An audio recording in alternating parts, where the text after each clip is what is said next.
Good afternoon, everybody. It is 1:02 p.m. on November 1st, 2021.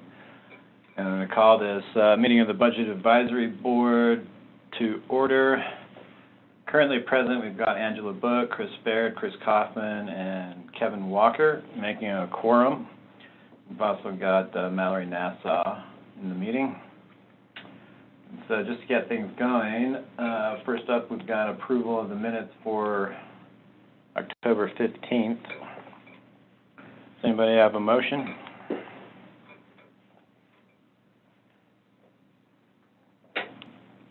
I move to approve the minutes from the 15th. Okay, do we have a second? I'll second it. Any discussion or corrections?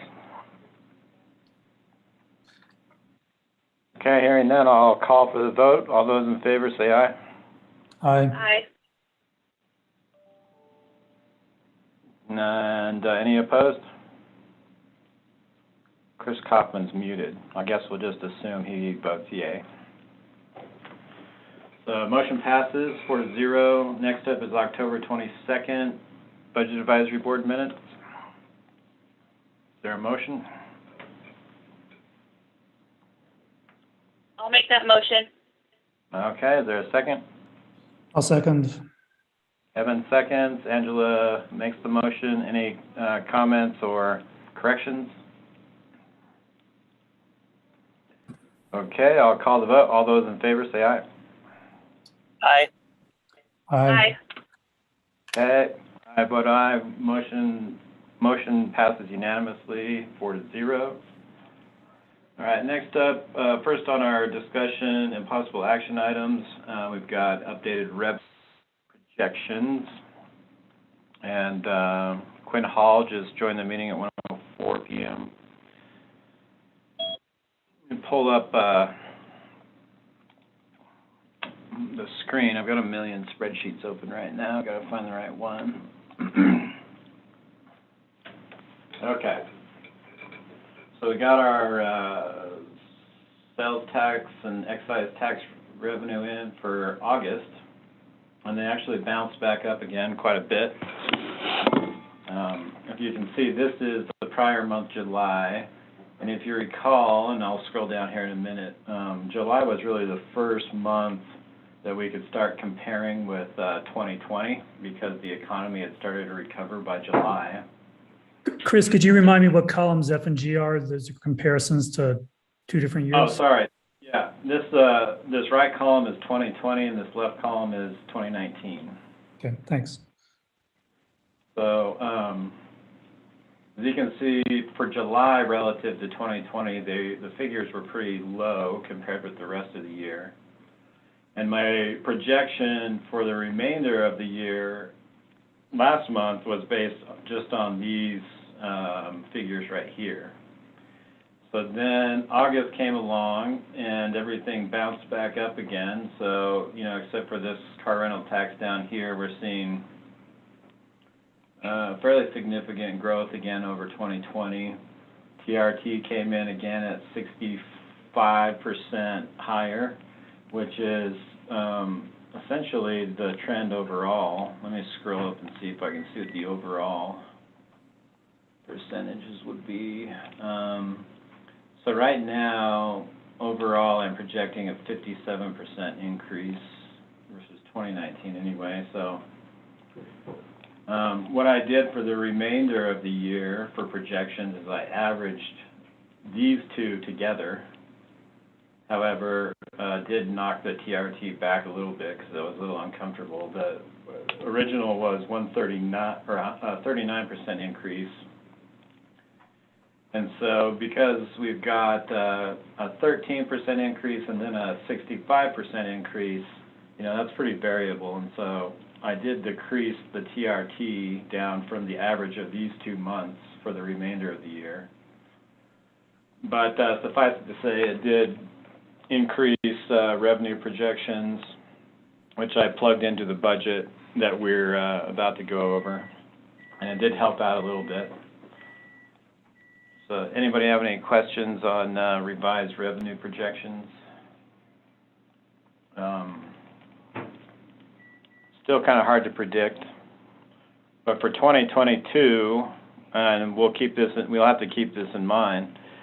Right now for 2022, the revenue projections that I have are dead flat growth with 2020's projections. Or 2021's projections, sorry. So, that's obviously rather conservative. But I guess we can discuss later if we want to factor in any growth for 2022 or not. Right now it's dead flat. All right. Anybody have any further comments or questions on the revised revenue? I think your conservative assumptions seem reasonable to me. Yeah, I would prefer to do that just in case something weird happens and some kind of whatever is driving the growth tapers back off for some reason. Or we have some other kind of issue that causes a decrease. So I'm going to stop sharing that screen. And next up is an overview of the compensation study and proposed adjustments, including a cost of living adjustment. Let me pull up a screen.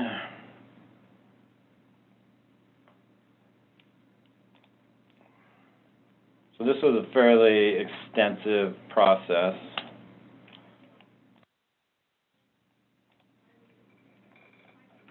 Oh, sharing the wrong screen again.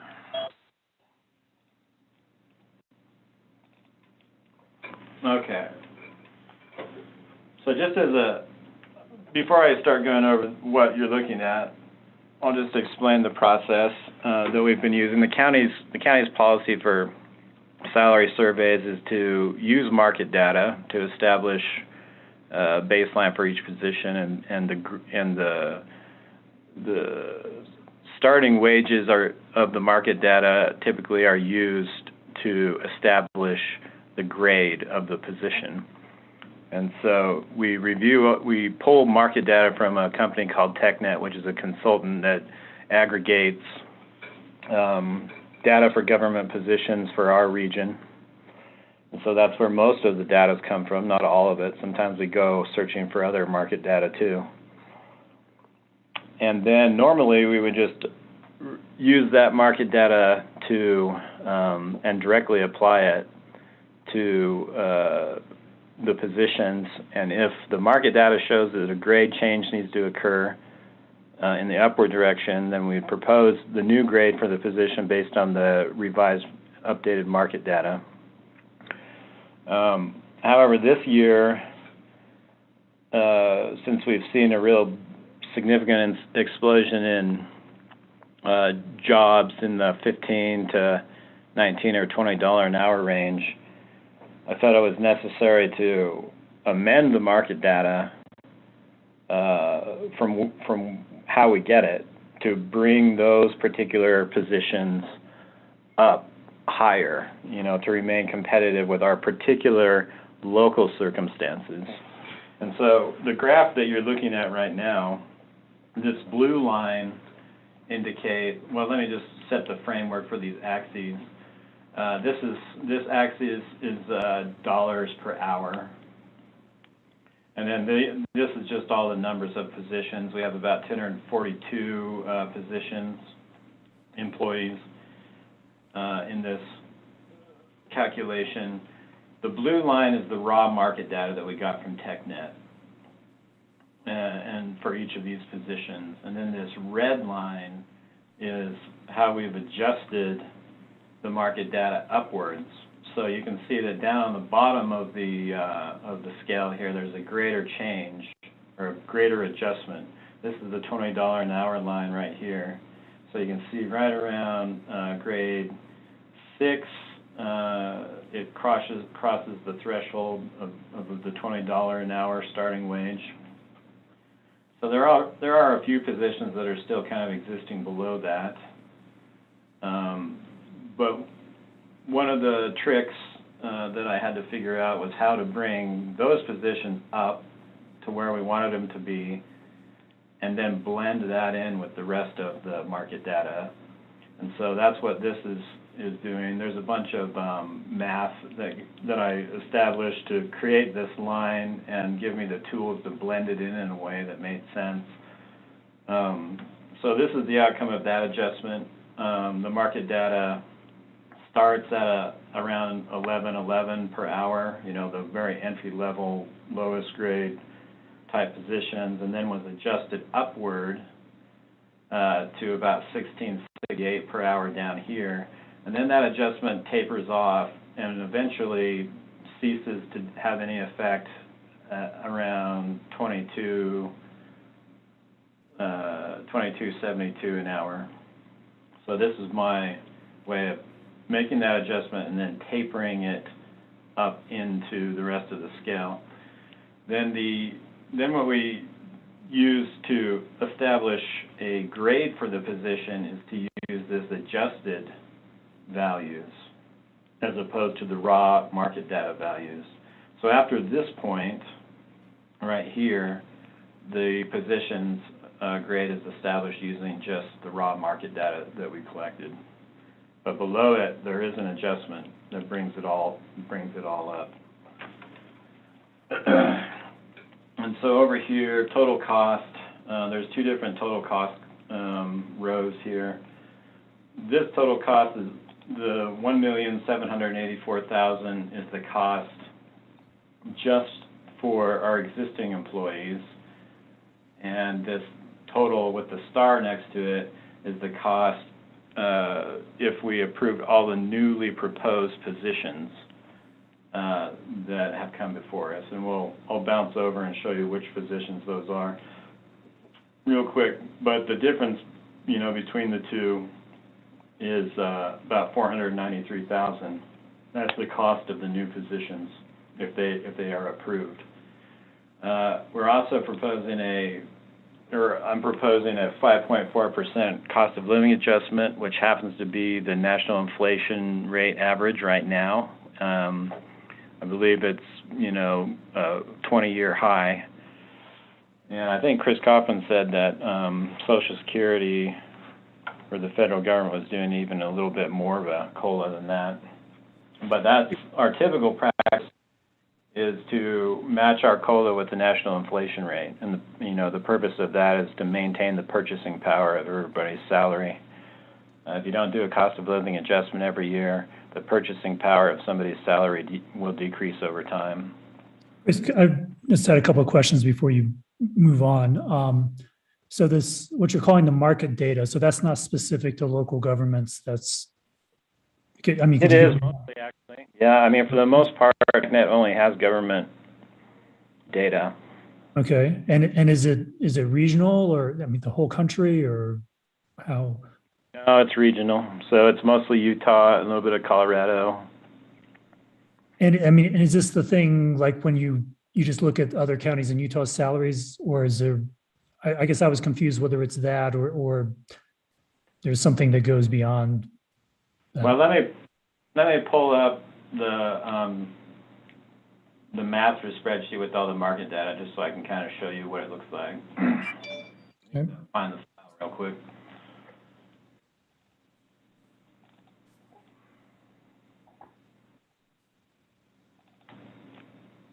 It's a different data set for everybody, and they're not all the same. So when I get to it, I'll show you there's some adjustments that sort of get made sometime to equalize similar positions. But let me pull up just the spreadsheet that kind of gives you an idea of. So this is our master that has all the market data that we use, and so you can see that for each position, we have where the market data came from, what the position was, and then this is the starting salary for that position. And then for most employees, we run an average on that, and that's how we get our market data. And that was the same way that we did it in for the 2019 salary adjustment. So this, obviously is going to include the whole range of counties, from first class probably to sixth class, and we try to hit the average for the most part. In some cases, when the market data comes out with a value sort of illogical relative to that position and how it compares with other positions in the county, we'll run the position off a percentile of the average. But at this point, everybody's position is going to fall mostly along the average, and in some cases maybe higher than the average, if that position market data ended up, below what it should be for other positions in the county. And so there's some equalization. In our policy for compensation study not only says that we need to base our salaries off of market data, but also to go through a process to equalize salaries for positions with similar levels of responsibility across the county. Okay. So when you're doing the averaging, it's just the straightforward averaging of each line in this table you're showing me? Yeah. So this, I'll click on this so you can see. Oh, this one needs to be adjusted here. But the averaging is going to be in this cross section. And so actually I need to fix this one, but well, I better not mess with that because Mallory and Renee were working on it. Okay. But the averages of the positions are generally what we go off of. And then, okay. But I guess, I'm sorry, go ahead and finish my question. I can find one. There's sometimes we use percentiles instead of the average. Like I say, that's how I'll tweak it. And the reason why I use a percentile is because I want the position to always fall within the market data range. And if it jumps, if the position jumps completely out of the market data, then that gives me a notion that, either our market data is not right and something needs to be corrected, or, some other issues going on. And we kind of have to look into those particular instances where the market data comes in way low or way high and figure out, if there's something wrong with the market data or the job description that we're trying to apply it to isn't applicable, et cetera. So it's a pretty lengthy process to do. So, okay, so this does, in this part of the process, we're not trying to take into account things like, cost of living or cost of housing in these counties, correct? Well, not really, but and again, these are, I'm just trying to understand, these aren't criticisms. no, so there's a couple cost of living adjustments. I guess you could say that the adjustment that I was just discussing where I enhance the market data for the lower level positions, that has something to do, I guess, I wouldn't say it's necessarily a cost of living adjustment, but more of just an adjustment for our local market in almost like a business-like way of saying, well, what's it going to take to retain and recruit for these positions? And so just, that's more a matter of just matching the market locally. But the market locally is relative to the cost of living locally, to a degree. I mean, it trails a little bit probably. Mm-hmm. But so I would say that the adjustment that we made to the bottom end of the pay scale is, derived indirectly from local cost of living. Okay. But the blue line on your graph is not, right? Yeah, and so there's no specific, we didn't analyze, the difference between the cost of a gallon of milk here versus elsewhere or whatever, And I mean, that's something that might be interesting to do, but we didn't do that. So we didn't, make any assessment of the consumer price index for Moab versus other places. Okay. And you'll see that where we're at right now, it's a significant increase, and we can just barely afford it when we get to that part. So I don't know that we'd be able to make any more increases without sending ourselves into the red budget-wise. Okay. And then I part guess of- the other comment or question I had was just, because there are more small counties than there are large counties, averaging this way tends to give more weight to the small ones, which is maybe fine because Grand is also a fairly small county. Well, I'll just have to say that's not accurate because most of the positions are on the Wasatch Front. And so if you look at this data, it's very heavily weighted to first and second class counties because that's where most of the employees are. And so even though we didn't, pull data equalized by county, we just pulled the full market data for each position, and it just happens to be that there are more positions along the Wasatch Front than anywhere else in Utah. And so most of this data is going to be more positions. Is it more position descriptions or more actual employees you're talking? More actual data points in TechNet. I see. Usually, if I were to run an analysis on the class of county and the data sets, they're almost always going to average higher than we are. And in the past, we justified going off of the, an average that's higher than the class of county we are, again, because our cost of living is higher because we're a resort community. And so, we did away with, I think prior to 2017 or 2018, we used to do our market comparables off of, I think it was third, fourth, fifth, sixth class counties, and then, realized that data is just not applicable to our circumstances and our cost of living and our, the competition in our marketplace.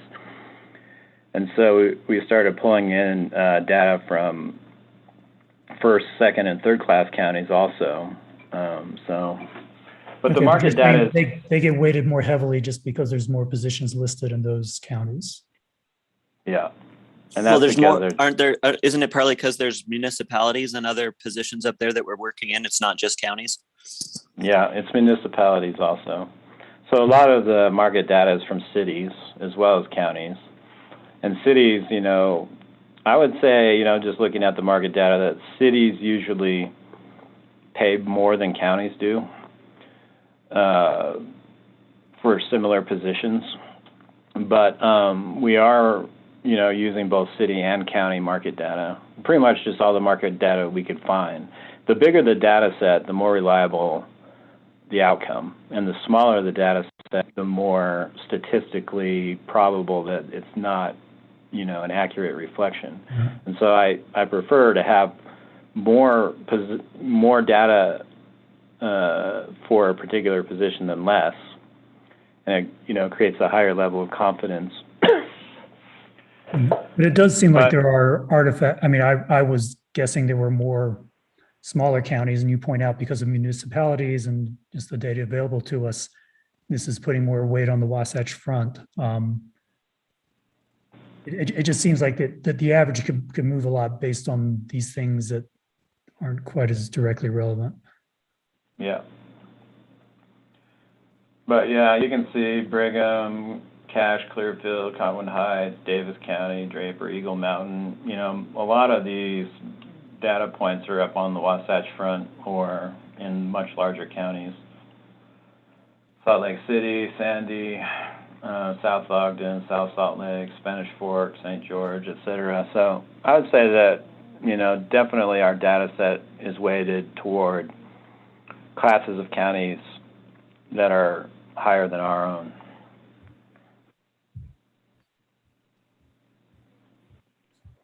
It looks like my screen stopped sharing. Sorry about that. I was trying to point something out. But let's see. Let's go back to this. So again, this is an adjustment for a lot of positions that's not relative to the market data, but it's just an adjustment relative to our circumstances. It does flatten out our pay scale to a degree. It used to have, really it would have more of an S curve, and the the bottom end is getting pulled up more than the top end. And so it kind of flattens things out a little bit. But I did, work this curve to try to get as many steps in grade for each position as we could through this section here. So there's still, a reasonable distinction between positions as we go, even though it flattened out some. And so this is the grades. This is on a different scale axis, by the way. I moved it down so it wouldn't cover up the other one. But this is just showing, where the grades fall, given this market data. And so over here is the kind of the big complicated spreadsheet. I know it's too many numbers to really look at, but I wanted to go over it just to go over some of the proposed positions that are driving the majority of that $493,000 increase in the proposed version of this budget. And Chris, is that figure you just mentioned, does that include any new employees, or is it just raises for existing positions? The brunt of it is going to be new employees. There are a handful of proposed reclassifications, but those are trivial really compared to the cost of a new employee. And so I'll go over those new positions that are being proposed. I think I highlighted them. So in IT department, Matt suggested bringing on a radio technician. And this would be somebody that would work with dispatch and all of our radio systems. I guess, there's been some contention among all the different agencies, with regard to dispatch and communications. And so this is actually a position that was somewhat fulfilled in the past by a previous emergency management director, who would kind of take care of some of the communications. And so I don't know if this is realistically a full-time position or not. We can discuss with Matt. All of these, my proposal is that we kind of take a broad spectrum look at this. But in the past, the Budget Advisory Board hasn't really dug too much into the nitty-gritty of these salary adjustments. I don't even think I don't know if there was a Budget Advisory Board in place the last time we did the salary adjustment, but it's up to the commission in a lot of cases to make the determination about whether or not these positions are approved or not. So there's the radio tech, and then in economic development, small business development center employee. We've had some discussions with State of Utah and USU about having the small business development center employee that USU usually facilitates come under the auspices of our economic development office. And so that's that position. We also have the proposed bringing on the film commission under the county, so that's another proposed position. Both of these to be paid from TRT. Okay, so that's not a new employee. That's just shifting BIGA to be paid by the county. Well, it would be a new position for the county because we haven't. Okay, but it's not like the film commission's expanding to have more employees than they did before. Oh no, so yeah, the film commission, that would just be, we've been paying half of the film commission budget. And, the proposal now is to take on the full film commission budget, including, the employee themselves. So that's that. And let's see. At the airport, there's a proposal to eliminate some part-time positions and then to create, so basically eliminate the part-time firefighter positions out there and bring on one full-time position. And so that's what that's about, but it also comes with the cost reduction associated with eliminating the part-time positions. And so once I go through this, then I can kind of switch over to another spreadsheet and show some of the costs. So this admin assistant position is another part-time admin assistant proposed at the airport. Deputy assessor for personal property is being proposed, and Debbie Swayze said that, her office is getting overwhelmed with the amount of DMV work. And she said she needs another employee in her office to help cover that. So that's what that proposal is. And Chris, does that come out of the general fund, or is that, there's this thing in property taxes where the cost of assessing is, I guess, a separate? Well, we have an agreement with the state, but they only pay us like $30,000 to $45,000 a year, depending on how many registrations they process. So by no means does our agreement with the state cover the full cost of doing DMV. Okay. And I talked with Debbie about it. I can't remember whether we talked about it in open session or not last time, but she basically said that if we decided we weren't going to do it, the state's not going to pick it up. And everybody in Grand County will have to drive to Blanding or somewhere else to register their vehicle. And so, that's obviously kind of some harsh tactics from the state, who's not wanting to pay the full cost of us taking on what's essentially their duty. But that's where it's at anyway. So, don't know what to say about it, but, I think that it would be a pretty big inconvenience to our citizens if they didn't have a local DMV where they could register their vehicles. So that's all the new positions. Let me see if I can switch to a different spreadsheet that shows costs by department and fund.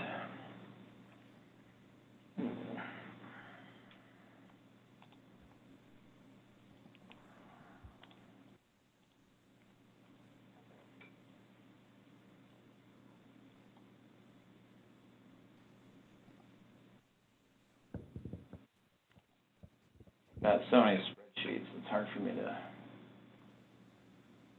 Oh, that's the one I was just looking at.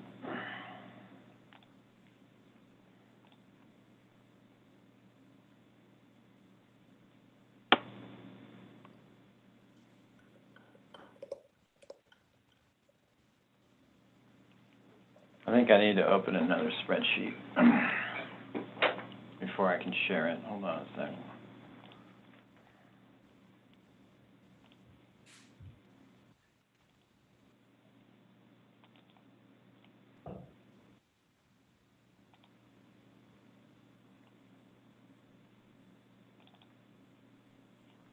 Okay, there we go.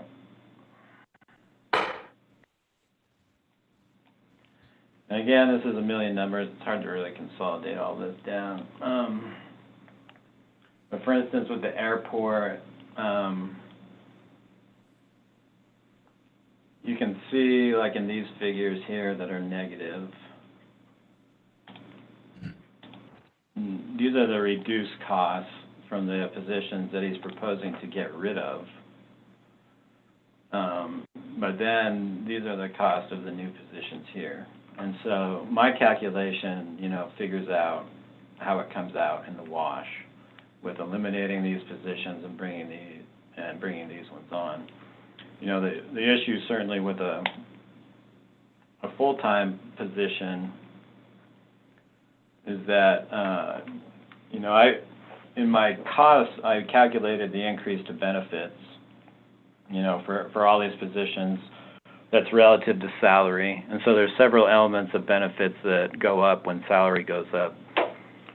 And so I plugged in the percentages, and it varies for everybody. It mostly depends on what their Utah retirement system tier is and whether or not they're public safety or not.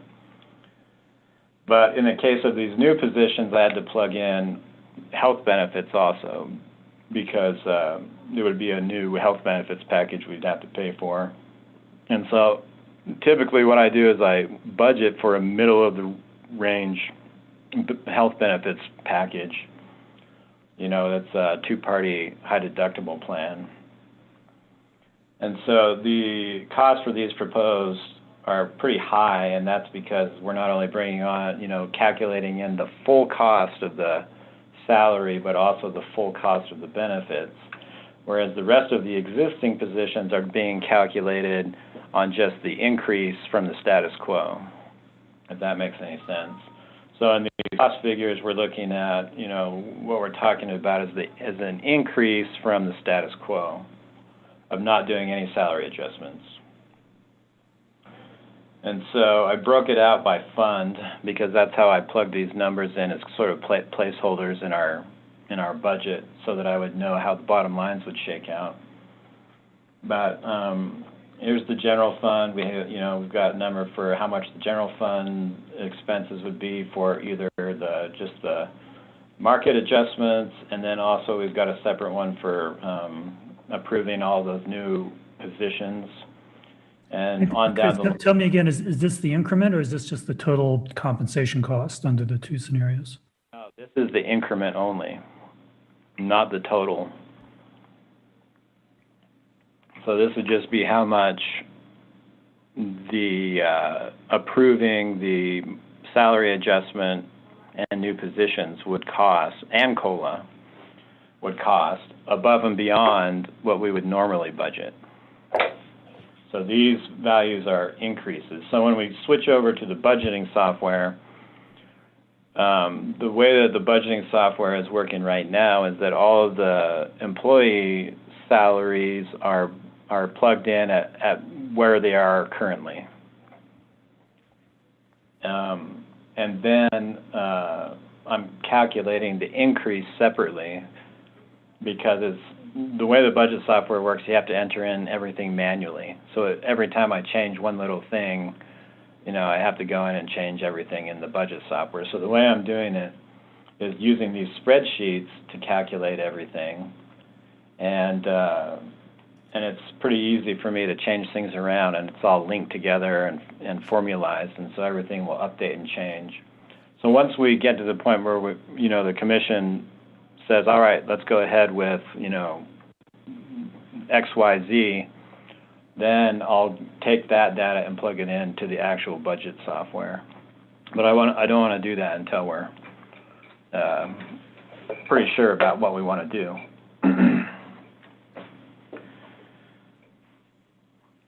So this is the summarized outcome, for each fund. Either about 1.23 million for the general fund if we don't approve any new positions, 1.54 million if we do approve the new positions. CJC would have a little increase, and that's whether or not that can be approved is dependent upon whether or not the grant can be amended to bring that in. In Economic Development Department, we've got 73,000 roughly without approving any new positions, and if we bring those two new positions on in addition to the rest of the employees adjustment, it would be 255. Family Support Center, again, this is another grant funded department, and whether or not we'd be able to increase these salaries, and this is Family Support had a lot of employees at grade 1, and this adjustment would bring them up to grade 5. So it's quite a large increase relative to the number of employees, but that's because they were all getting paid like $15 an hour. The libraries is $122,573 for all their employees. They also have quite a few employees that were in that lower bracket of pay scale, and so the adjustment for the lower bracket had a pretty significant effect on them, bringing some of those salaries up into the $18 to $20 an hour range that used to be more in the $15 to $16 an hour range. Roads Department has a lot of employees, so 215,000 for their adjustment. Sam Flat, 70,000, almost 71,000. A little bit more there. Andrew is proposing some increases to hours, so there's a slight difference between proposed and current there. And same with trail, Grand County Active Transportation and Trails. A little bit of a difference between the status quo sort of and the proposed. The proposed is not new positions, it's just more hours. So anybody have any more discussion or questions about how this process worked out? Like I say, I was planning on, really having the commission dig into this stuff and approve these various things. I don't know how much the Budget Advisory Board wants to wade into these waters or not. So Chris, just, do you think there's the revenue to approve all the proposed positions? I'm not advocating for that, but how does the... Well, we're getting to that. I think that might be up next on the agenda. Or no, I guess we have capital projects, but when we get to the review of the full budget, then I'll show you. We're a little bit, well, right now, for instance, the general fund, well, it's hard to explain. I have to get there because this year is complicated because we have a bunch of one-time grants to plug into the budget. But I want to show you all the ongoing expenses relative to the ongoing revenue without those one-time grants so that we can get an idea of what our budget's going to look like, whether it's balanced without a bunch of one-time CARES Act and ARPA funding grants. And so it's a little more complicated of an answer than I can say right now, but once we get to the other agenda items, we'll see. But long story short, we're pretty close to being able to balance the budget with the proposed costs.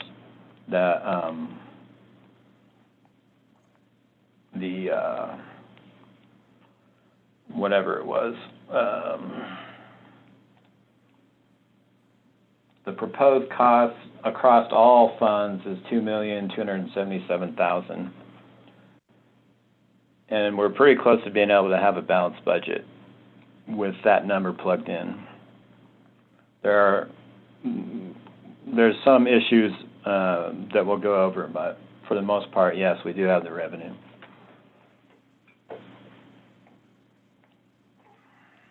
So let me... Chris? Oh, go ahead. Yeah, is that balanced without a factor for contingency? Yeah, no factor for contingency. All right. So well, sort of. So in my view, that means over budget in reality, most likely. I mean, under budget. We would come out in the black, probably. Yeah, under budget. And we're already pretty close. We're just very slightly over. Like I say, we'll get to it, but we're just very slightly over on the general fund.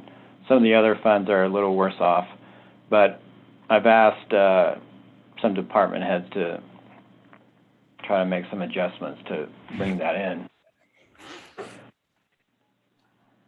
So before I move on to capital projects, does anybody have any other questions about the compensation study and the outcome?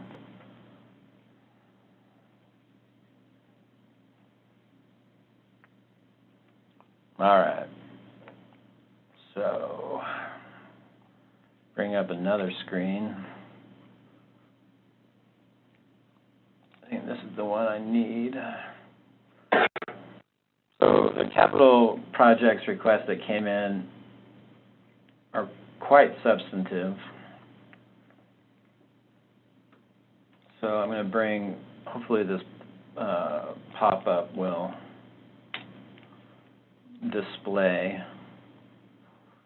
So first off, this big $12 million capital buildings is in the event that we end up selling surplus property and then expending it on new office space. That's not going to happen this year, but it's just a big number for contingency, for that possibility of selling property and then getting some office space underway. It's just a number that's greater than probably, you know, what I figure the revenue would be for it, and it's just more of a placeholder for that possibility. But here, this 1,283,000, this is a lot of capital project requests. Can you all see this pop up? Yes, we can see it. So 100,000 for a new courthouse generator. The backup generator we have for the courthouse and the jail has been not working.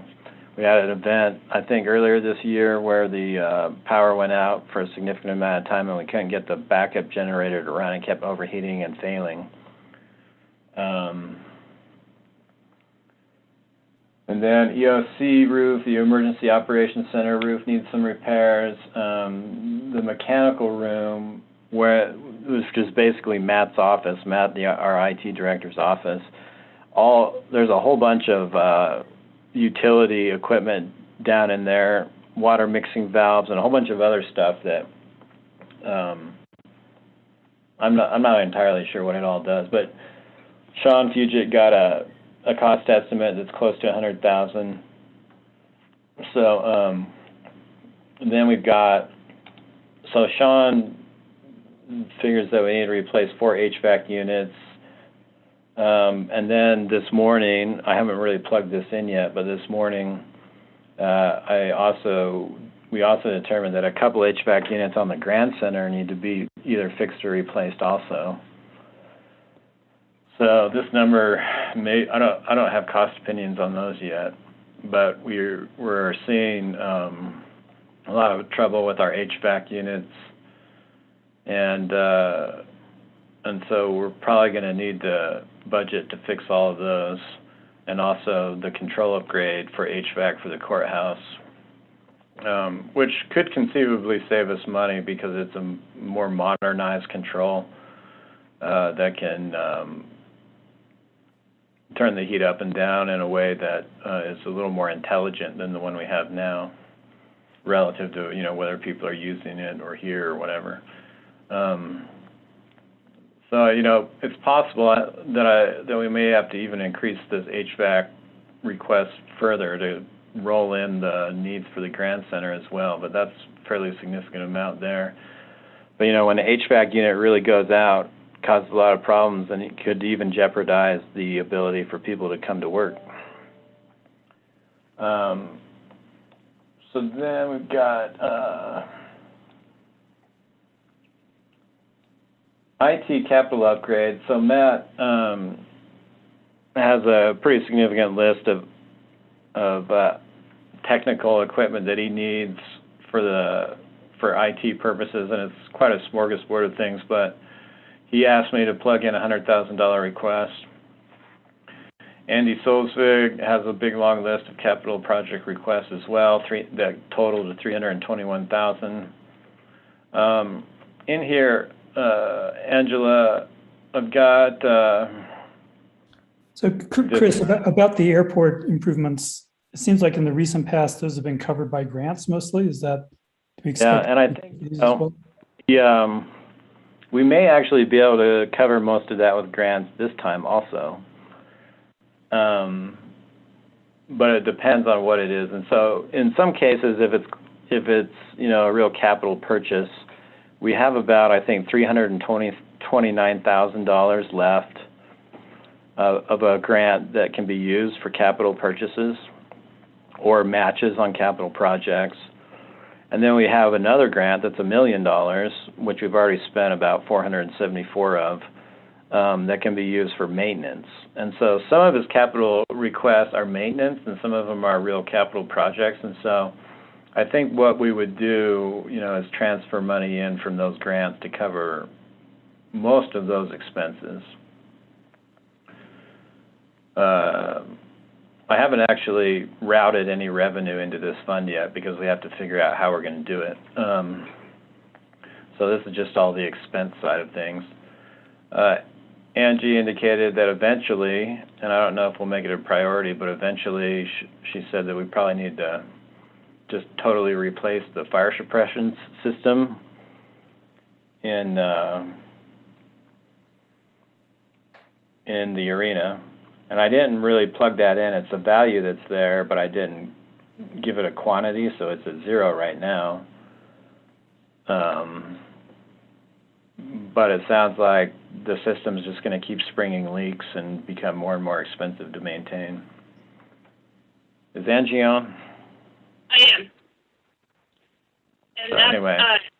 That's correct. Every time they come out to fix a leak, it's $3,000 to $5,000, plus the travel and the per diem to get them here. But anyway, I'm not necessarily suggesting that we budget for it next year, but just something to keep on the radar. Then Angie, I don't know, I plugged in 50,000 for capital for OSTA. And I don't know, I'd search for detail on your 2021 needs. I don't know, did you send me anything on 2021 list, or 2022 list? Yeah, I sent it to you in an email, and what I'm looking into is, because we're having problems with one of the tractors, is to get on a lease program. So Cody's working on a lease program for one of the tractors.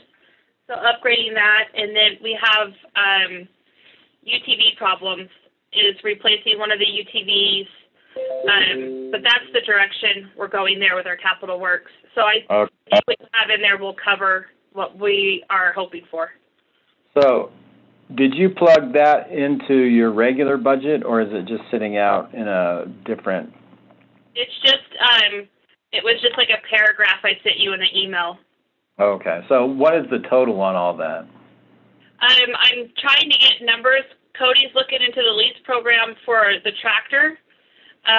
So what we'll do is we'll keep the new one and trade in the old one for a new one, and that will be on a lease program like the vehicles. So we'll always own one tractor but lease the other. And then the UTV is looking at about $15,000 for a new one.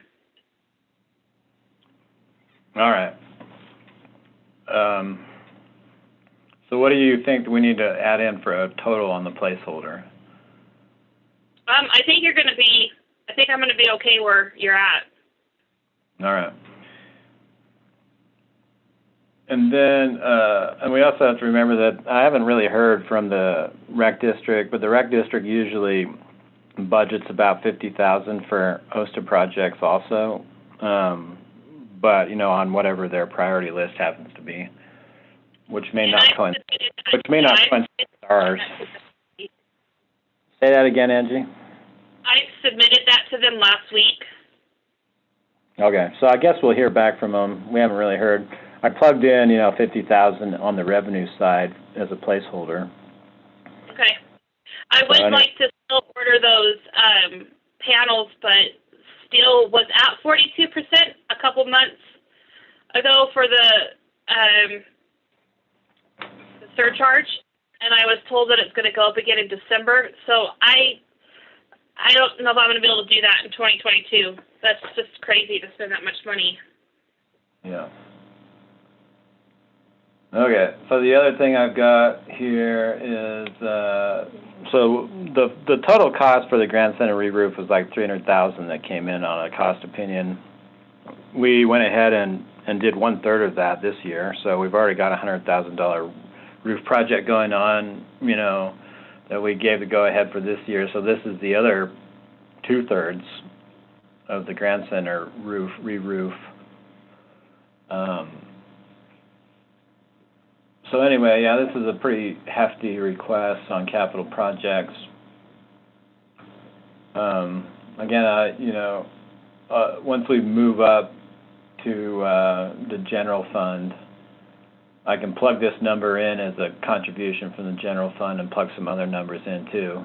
I haven't done it yet because I want to show you what the budget looks like without one-time grants and one-time capital expenses, because I want to go over where we're at just in terms of annual operating revenue versus annual expenses. But does anybody have any questions, about this list? And again, we usually, kind of punt this decision to the commission in their budget meetings.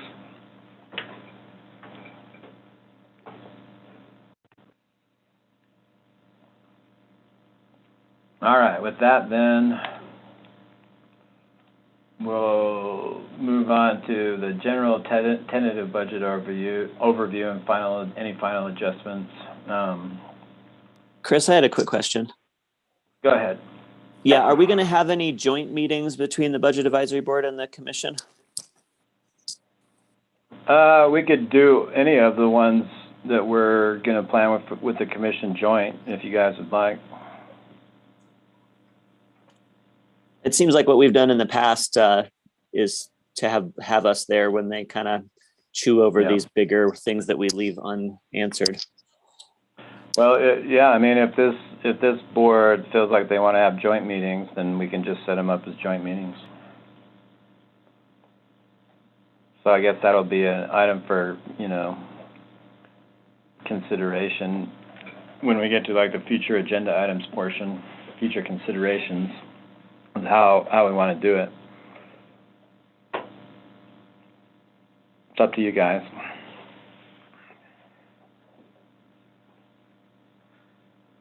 All right, so let's bounce up. I want to show you just some bottom line on the general fund. Let's see. I might not have made. I need to just go back and look at something real quick.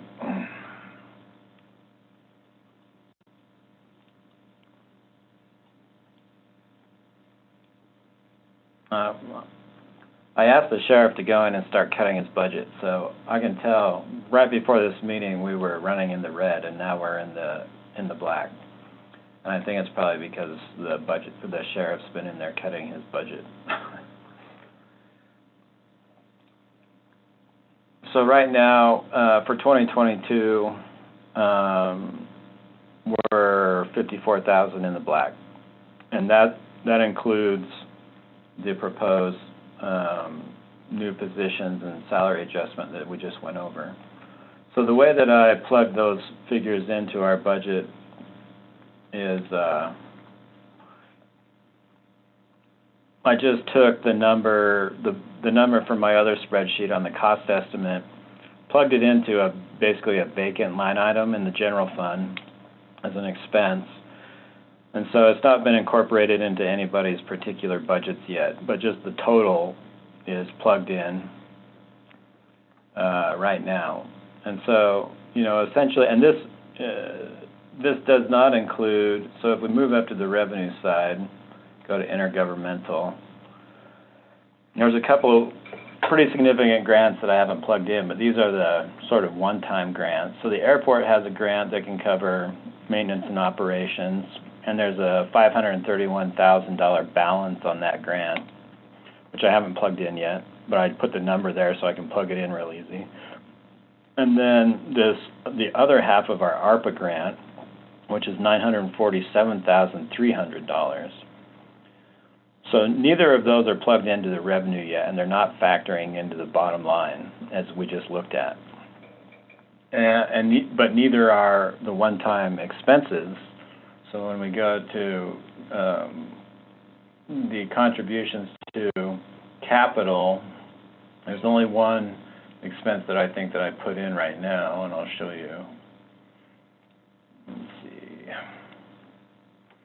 So this $250,000, when we went through our property tax increase for 2020, part of the rationale for the property tax increase was $250,000 a year for a debt payment on a new office building. And if we did get such a debt, it would be generally about a 30-year obligation, so essentially an annual ongoing cost. And so I plugged that in because I would consider that if that happened, it would be an ongoing cost and not a one-time cost. But if we did add in that $1,283,000 in capital requests, then this would be the number that we would plug in. So the bottom line that we're looking at right now, and it may be changing because, like I said, I think there's some cuts being made right as we speak, but 54,000 in the black, which is good. So now let's go and plug the one-time stuff in and see where we fall. So we'll go in and put in the Airports CARES Act grant amount.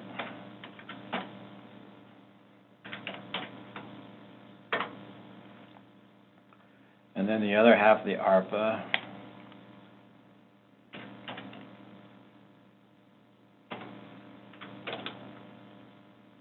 I have to make sure I put the negative sign on revenue, or really throw things off.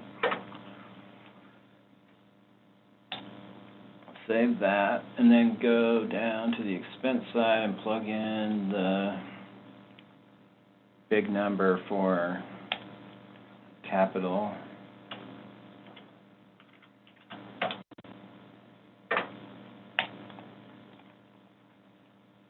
And drum roll. Let's see what the bottom line looks like now. So still looking good. 250,000 essentially in the black. And that's with bringing in those one-time grants and then budgeting the full cost associated with capital requests. There's a few other things that I added in since we last talked, and these are some requests from commissioners that I plugged in that are in the budget also.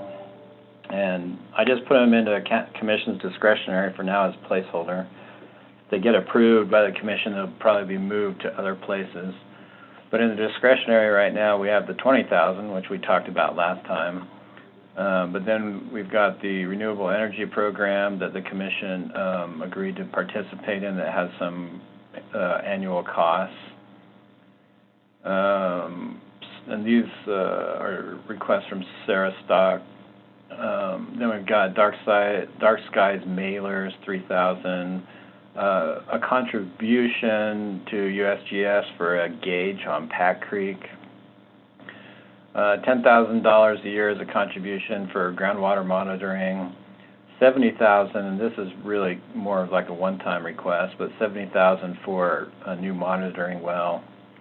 And then discussion with Mary McGann. I did talk with the city, and they are getting similar requests for pickleball courts. And so they were estimating, I think, about 80,000. And so I said, well, I would, make a proposal to cover half of that if the city would do the other half. So this is sort of like a 50% match on pickleball courts. And so those are some changes since last time. We didn't actually go over the commission's budget, but it's pretty much the same. And, the commissioner's allowance or whatever is just set at the standard $750 now, but when we meet with commissioners, this might change. We've also got legislative consulting, basically paying the lobbyist in there again, and then some money for the internal auditor contract. So those are plugged in also. So we're still in the black, even with the big capital projects request fully funded. And we also may have maintained the $400,000 contribution to stormwater. That's still in there as well. So the bottom of the general... From the general fund into stormwater, is that? Yeah, so we've got, let me go down to that, those things. I think this is it. $400,000 contribution to stormwater is plugged in, and that's been in there for a while. So that's included. Then we got this big capital request included. Also, it's possible we may need to subsidize Family Support Center, especially if we do the salary upgrade. So I got a Family Support Center contribution factored in also.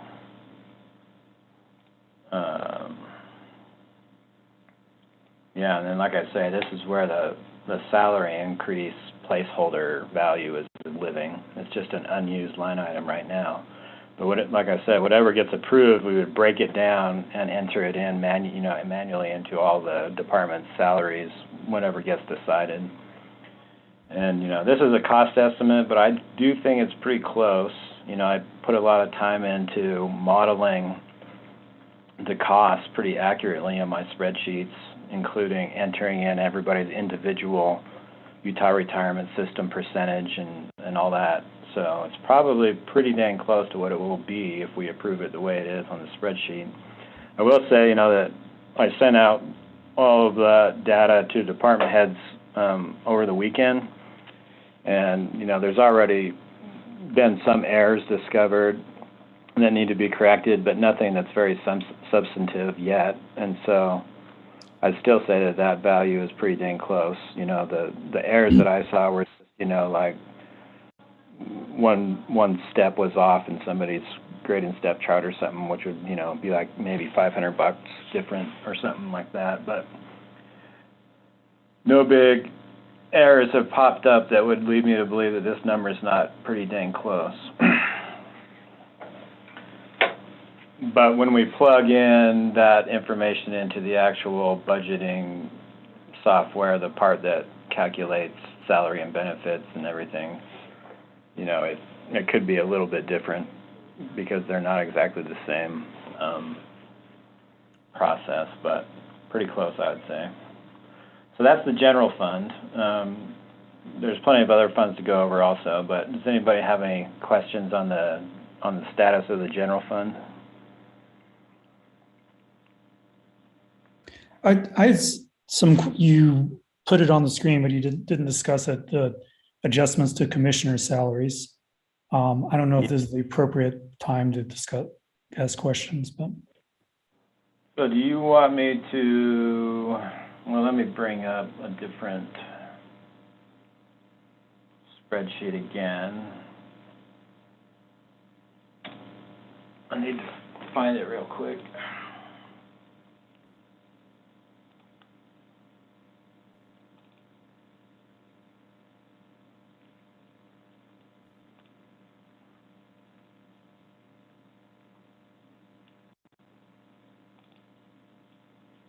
So this is something that Chris Kaufman worked up. Yeah, so just to jump to my question, does this take into account like the number of commissioners or council members at each county, like how many slices there are of the overall legislator pie? Well, let me just go over how these Chris Kaufman didn't produce these averages for the commissioners, but I did, using just basically a similar methodology. Mm-hmm. So for the commissioners over here, there's a designation of whether they're considered full-time or part-time. So I just included the part-time ones, not the full-time ones. And so let me just click on this, and you can see which ones are included in what I came up with. So all four of those averages are averages just of part-time? Yeah, just of part-time. And so there's these different options. This is obviously the highest cost option, which is the average of all the counties except 6th class. And then all the other elected officials, I plugged in data exactly the same way. So they're all running off this average of all counties except 6th class. For the commissioners, though, I only use the part-time positions. But, commissioner jobs are really different from county to county, and it's hard to compare. Most of them are only 3 commissioners, and we have 7. The one thing, though, I'll say is that I did make an adjustment from this. So this is just, one single number, but in 2019, we decided to give the chair more than the rest, and it's about a 12% increase from the others. And so what I put into to the salary for the chair is essentially this $37,509 per year plus, the 12%. It's not exactly 12%, but close to 12% increase for the chair. So the chair is this 37,509 plus about 12%, just to maintain the same proportionality that exists right now between the chair's salary and the other commissioner's salary. Okay. I guess my concern, and I was meaning to talk with other commissioners about this first, because I have no idea whether my opinions are shared by them, but since there was just in recent years a pretty big pay boost for commissioners, and because we have 7 people rather than 3, which is what a lot of this data is, it's not clear to me that we should just automatically, use one of these averages, as opposed to just doing the 5% cost of living adjustment to the existing salary. Yeah. So, one thing to realize about what we're doing right now is this is just a tentative budget. And so, at this point, normally what I would do is treat all the elected officials the same way. And then one of the budget workshops that we're going to have is going into the details of this and how do we want to set the salaries for elected officials, given the data that we have and relative to discussion points like you just brought up. But I kind of figured that that's more a discussion for the commissioners, maybe, than the Budget Advisory Board. But of course, the budget. Sure. That makes sense. I just want to make sure the discussion happens sometime. So yeah, I fully plan to have a workshop just on salaries and compensation only, and to go over those things. And when we do the elected official salary budget workshop, we'll invite all the elected officials. I already know that some elected officials are wanting a different way of calculating their salary. And so, but, from my perspective, and for the tentative budget, I think just treating them all the same to begin with is a good place to start. And then we can tweak it in the workshop later. Does that sound okay? Yeah, that sounds okay to me. All right. So yeah, all the elected official salaries are plugged in according to these figures right here. But I do, just in case, someone from the media is listening in on this thing, I'm not currently comfortable with the idea of that kind of increase for the commissioners. And okay. I think it shouldn't be reported.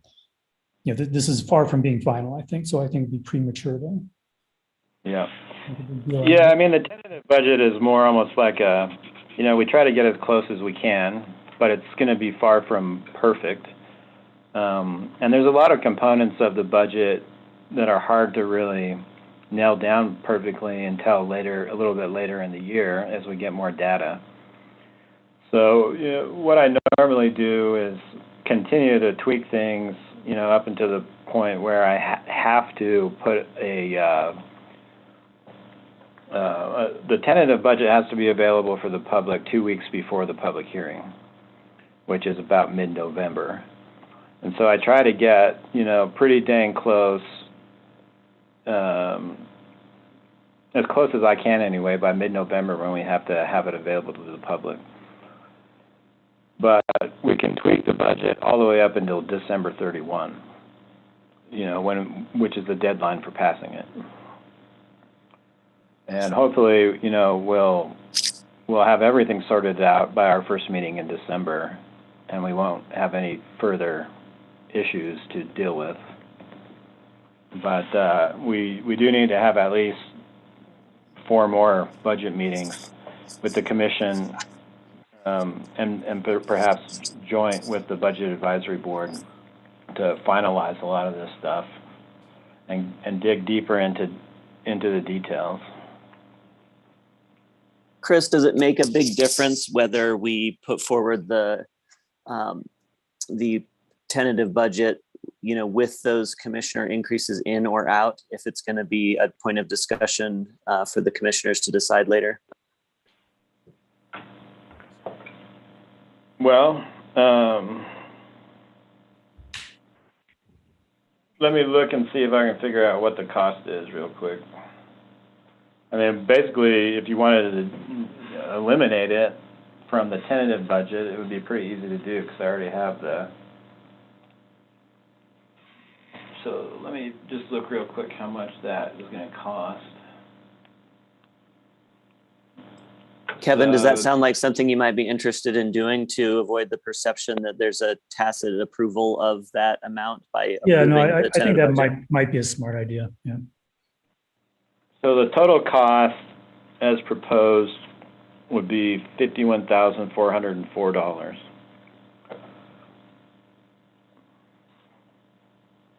So, I could deduct that from the 1.545 million, and it would reduce that, and then we just note it, and then I would go into my spreadsheet and take it out. Okay. And again, I'm less concerned about the numbers than just, creating an impression that this is a decision that's already half made or something like that. So. Yeah. So when we get down to the next item, that'll be our action item. And so, but at this point, do you maybe do a straw poll? Does anybody object to taking the commission's salary increase out for now? Except, I think the COLA should be in there, but not the part that comes from the comparison. Oh, okay. Well, we'll just have to make note of that in the motion to recommend a tentative budget, because I won't be able to calculate that right now. That's a little more complicated. Okay. Because, I could do it probably, well, it's actually not that difficult. What spreadsheet can you guys see right now? It's got a lot of green. It's the salary comparison with counties and elected officials. All right. Let me bring up the other screen then here's our tentative master. And so let's go into, actually it would require that I go back to the other spreadsheet to do it, but let's see, so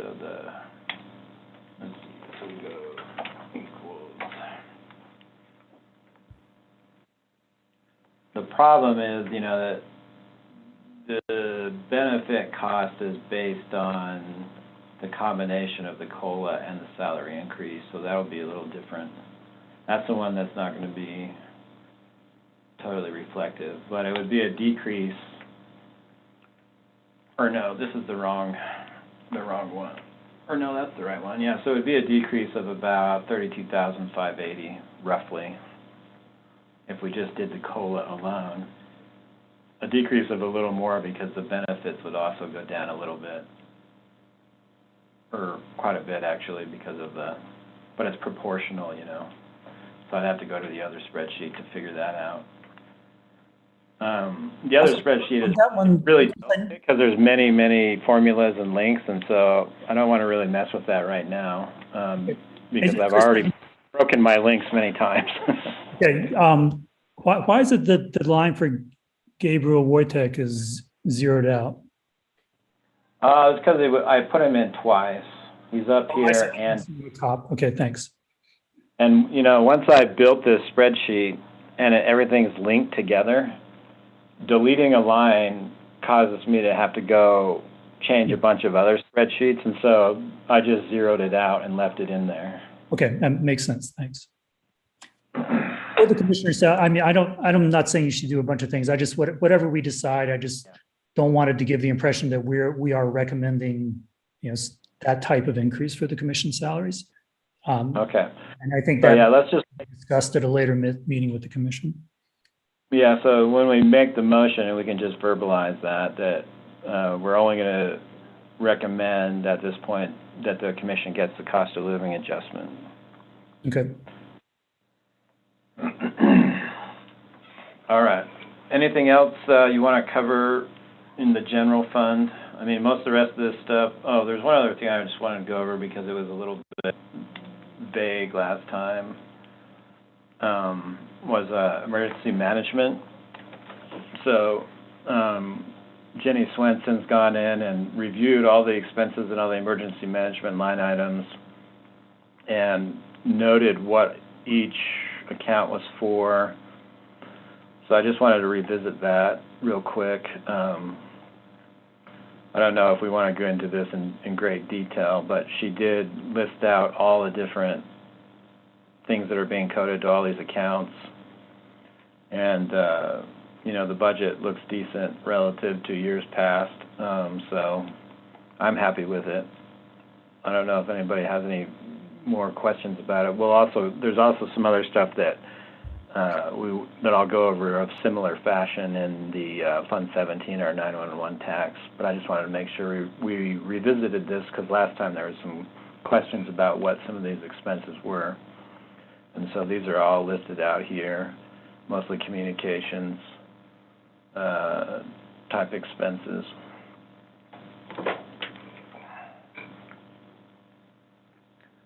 But anyway, are we ready to move on from the general fund?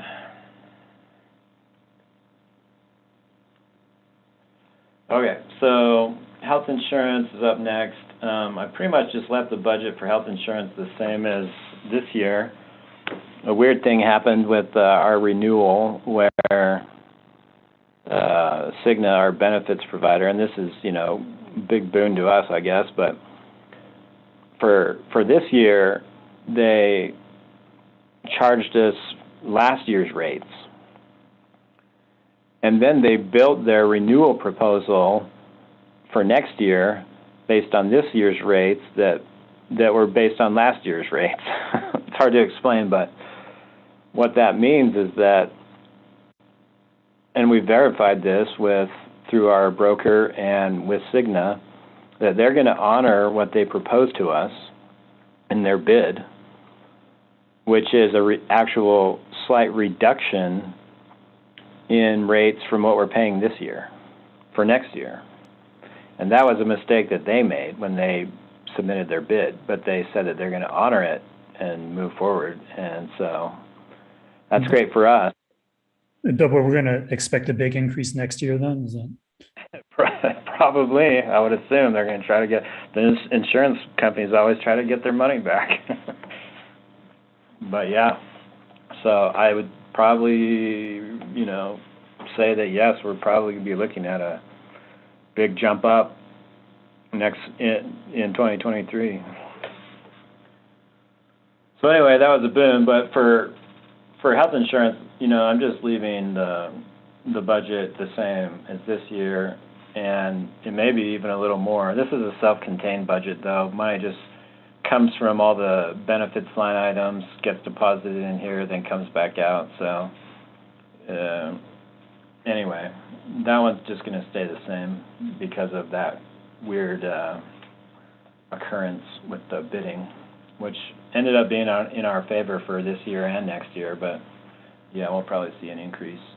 So then 911 emergency funds, this is where the tax on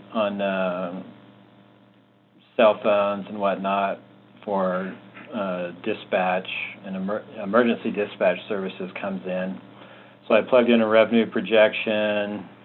Again, not really factoring in any growth. Just this 146,000 is just what I'm projecting for this year, and then carried that across. Then I did bring in there's a Homeland Security grant that we have, and this is the amount of money we're authorized to spend on that grant. And it used to live down in our miscellaneous grants fund, but I moved it up into this fund just because it's mostly going to be, it just makes more sense to have it in this fund. So I budgeted to bring in the $356,599, which is the balance on our Homeland Security grant. And then on the expense side, this phone bill expense is mostly for all the bills that are associated with dispatch. So that's what that line item is. Then there's some maintenance stuff that goes with that. We actually hold a bond on a media works recording thing that records all the dispatch calls. And so this is the payment on that bond. I think it was about $100,000 total. And then more dispatch supplies. Then here's the other side of that Homeland Security grant, the expense side that I brought in. And then there was $4,930 left over, which I just plugged in to zero the budget out, and I put it in inventory. So this budget is balanced. It's gone up a lot because we brought the Homeland Security grant into this fund, but pretty straightforward, really, and mostly dispatch related because the 911 tax can only be spent on communications and dispatch. The expected expenditures for this Homeland Security grant is countywide radio upgrade, which we've been talking about for several years. And so Jennifer tells me that this Homeland Security grant can cover that radio upgrade purchase. And so I guess I'll just put in.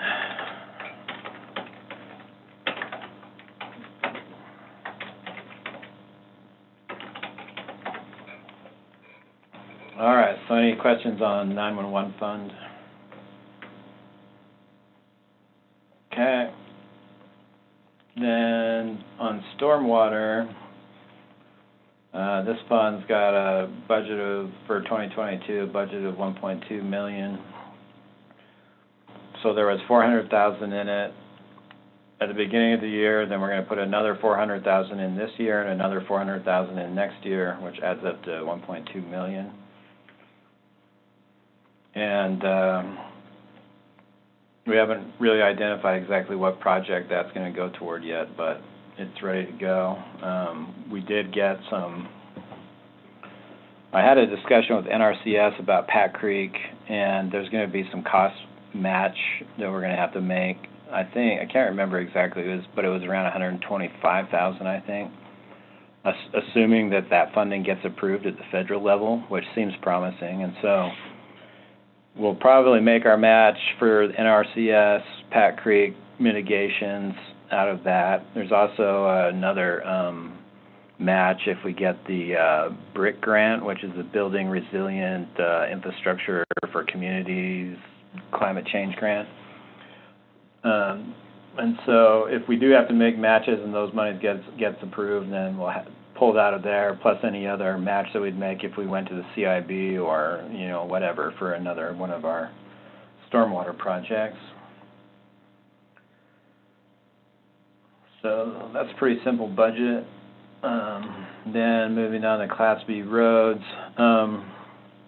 It's zeroed out right now. One of the issues, and I'm probably going to jump around a little bit here because there's a cause and effect relationship between Class B roads and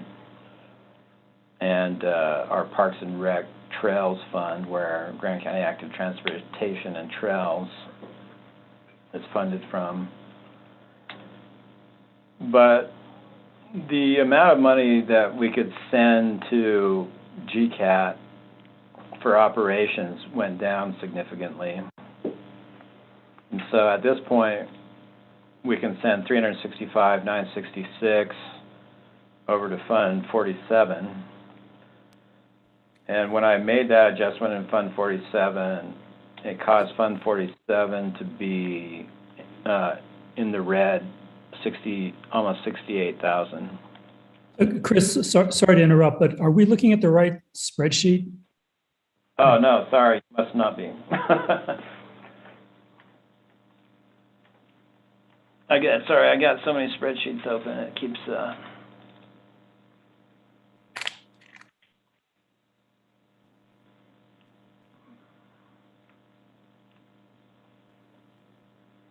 Can you see it now? Yeah, I see parks and trails and recreation. Yeah, anyway, over here on the right, if you can see it on your screen, I know that it's kind of way off to the edge, but the bottom line in this fund is in the red, 68,000 almost.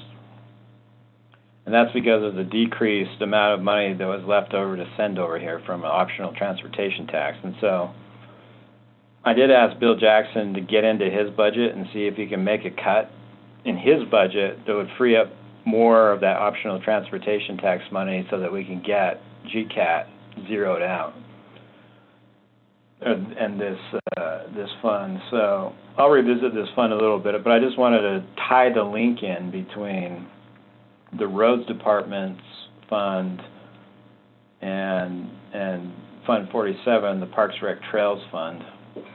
That the reduction, when I plugged in there this 215,444, which is the expected salary increase, I had to reduce the contribution to Fund 47 from the optional transportation tax.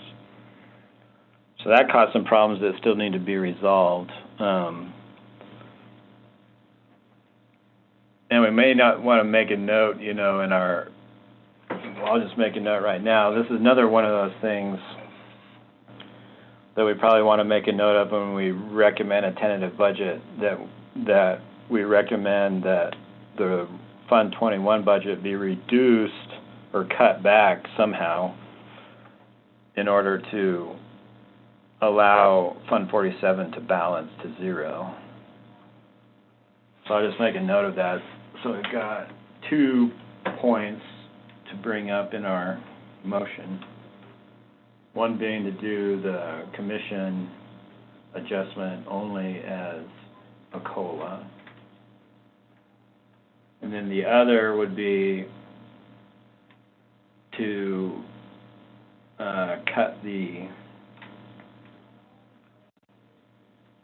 to request that the roads department supervisor cut his budget by at least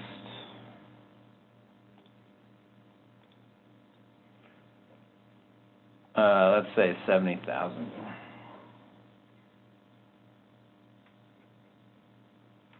Okay, so I wrote that down to help us with our motion.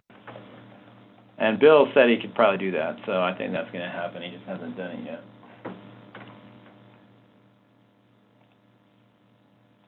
But besides adding in the expected costs for the salary increase in roads department, everything else is the same as the last time we looked at this budget. So it is balanced at this point. But like I say, once he makes cuts, then I'll increase the contribution to Fund 47. Restaurant and car tax. So on the revenue side, these are the most updated revenue projections that we just went over in the beginning of the meeting. And then we do carve out some of this for Star Hall. Computer's being slow now. So about a $21,000 budget for Star Hall. And then paying the debt down for the Grand Center. And then an operational contribution to the Grand Center, about $643,000. Operational contribution to the general fund for Old Spanish Trail Arena. Then we've got our contribution to the fireworks display. Then for the Thompson Fire contribution, I canceled that out of TRCC because technically TRCC can't fund fire protection. I don't know that any tourism tax really technically can. So I'm going to shift things around. I zeroed that out of here and created the expense in the general fund, which is going to go up.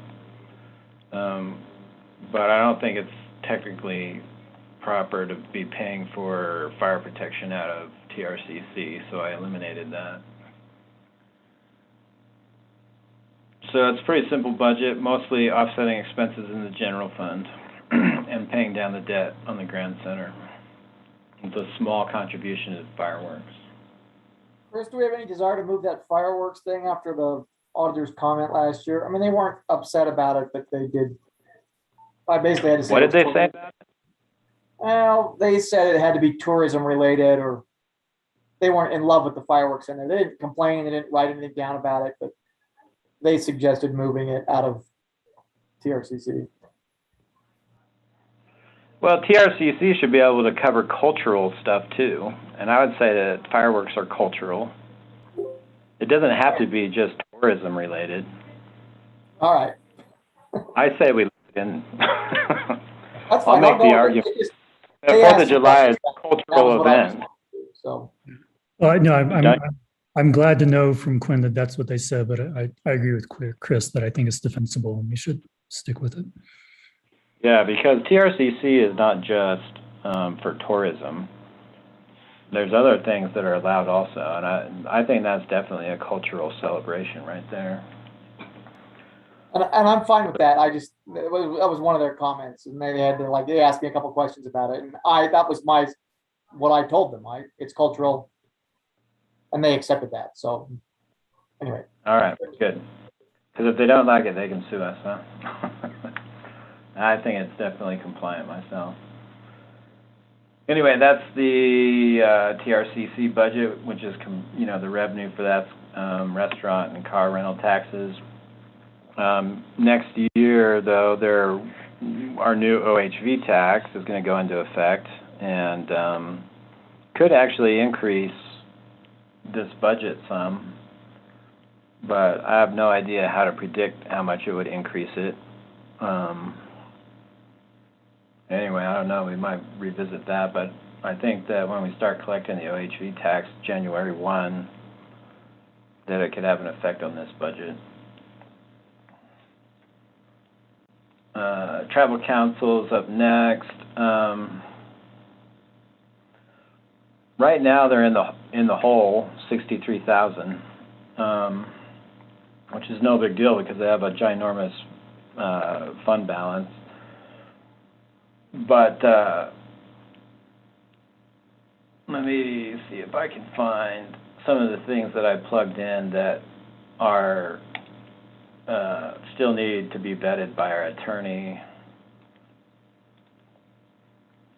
So there was a request for a stage for local events that totaled to $167,000.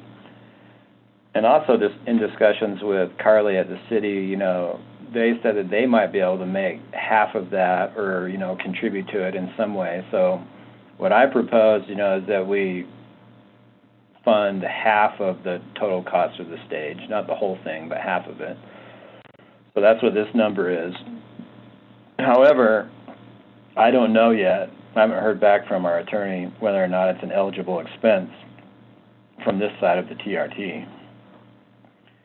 And if it's not an eligible expense, that's going to cause problems because, we'd have to pay for it with general fund money, and then we'd have to decide if our general fund money, should be used for that kind of thing. But I just want to let you know that this $83,500 got plugged in, which is half of the total expected cost of this stage, and it may need to come out if Christina says that it's not eligible. But it also potentially affects some of this other budget because if you plug this in, it may cause the total amount to go over what we're statutorily allowed. But we do have to remember that right now, we're budgeting revenue at 0% growth. And so the total amount that we'll be able to spend on, I think I still have my spreadsheet up. I'm just going to see if I can find it real quick. So according to our revenue projections, the total that we could legally spend on rec film conventions is $661,000. So this is over according to that. But if there's growth in the TRT, then that number is going to go up. And so there's still some work to do to figure out, for one, is this even eligible? And then if so, do we want to drop this down to 661 to be statutorily compliant, or just kind of hold some of these expenses and see how revenue's coming in? You know, if revenue keeps growing the way it is, this budget's actually going to probably be, you know, there's going to be a lot more available. So, Chris, So a little bit a conundrum here. something I would like to see is that the cost of the support to the responsible recreation program be shared between this budget and the tourism budget. Okay. As we have discussed before, and it doesn't need to be a huge amount this year, but just sort of establishing the precedent that this kind of falls under both of those. So. Okay. Well, again, I think that, need to get some legal opinion on that myself, but, this budget is going to have to be revisited by the commission for sure. And along the lines of discussing, how we're going to, for instance, authorize or spend this other promotional element still needs to be discussed also.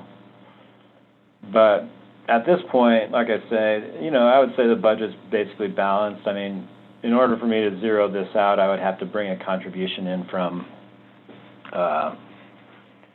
their fund balance, but I calculated their fund balance recently to be over $3 million. And so there's definitely money that can be brought in. And I'm also, waiting to hear from our attorney, Christina Sloan, about, how we can spend the fund balance, given that it was accrued prior to the change in the law. And, can it be used, for instance, for programming at the Grand Center, programming at Old Spanish Trail Arena, programming in Grand County Active Transportation and Trails. There's a lot of different possibilities in my mind for how to take that fund balance and direct it to different eligible expenses that could help improve our bottom line in the general fund and Fund 47, also the Recreation Trails Fund. So I'm still waiting to hear back, but right now we're not budgeting to pull any money out of the fund balance, but if I zero this budget out according to the bottom line right now, we'd have to pull $63,088 from the fund balance. Again, it's no big deal. And so, this is a very tentative budget, and we don't have to nail everything down right now, but that's where it's at. That this would have to come from the fund balance, $63,088. So I'm just going to plug that in right now to zero it.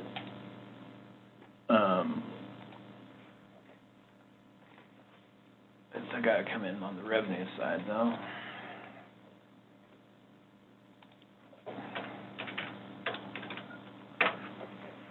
But like I said, there's a pretty sizable fund balance in this Fund 23 that could be brought in and then distributed to eligible expenses elsewhere. And I think we need to revisit that. But for the purposes of the tentative budget, I think this is sufficient, acknowledging that we're going to revisit it with the commission. So zeroed for now. Miscellaneous grants, this is where we have quite a lot of, mostly this is going to be weed control, which hasn't really changed. The only big change is that I took that Homeland Security grant out of this fund and moved it up into Fund 17. So, but the big part of this fund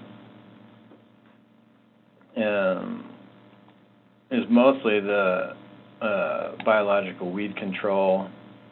If we do end up with some economic development grants, I'll probably move those over, to Fund 23. Right now, they're loosely budgeted in here, which is where we've historically brought the money in. I haven't actually heard from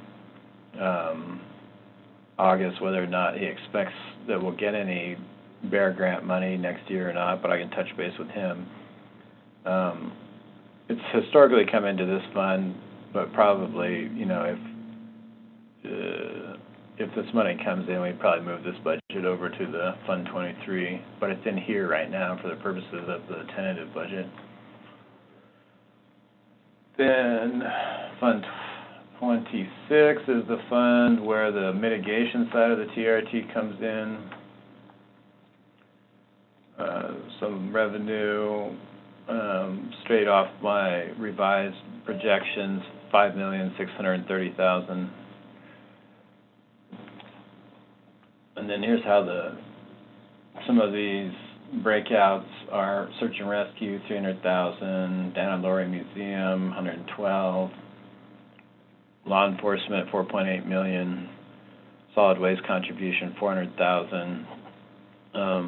This side of the TRT can go toward emergency medical services.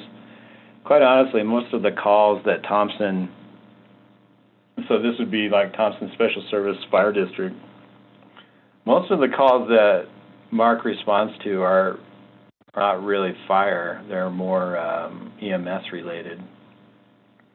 And so I think, it would qualify to send some TRT on this side of the TRT anyway over to that fund, because, like I say, most of the services that Mark actually provides are more emergency medical services than fire protection.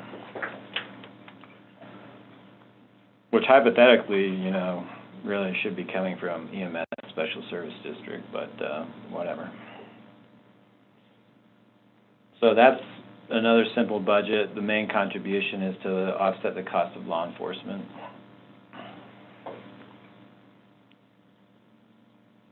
Then Fund 27, designated funds. This is where, as we went over before, we just keep, there's search and rescue donations, sheriff donations, federal criminal forfeiture, all kinds of different things where we're just tracking sort of like miscellaneous accounts. The only real significant change to this budget, generally speaking, is with regard to the search and rescue. There might be some other things that need to be touched up before we approve the budget, but it remains mostly the same except for the spend down on search and rescue, and then the new revenue coming in and transferring those balances over. I usually will touch this fund and Fund 25 up just before we approve the final budget, because it gives me an opportunity to get a better understanding of how these are going to be spent down, and then I can budget to roll the balances over. But it's zeroed out for now, according to that. Then impact fees, this is just, it's zeroed out at total of $157,164, which is similar to, or the same actually as this year. But I might, before, right now we're budgeting, oh, sorry, that's the wrong one. We're budgeting to pull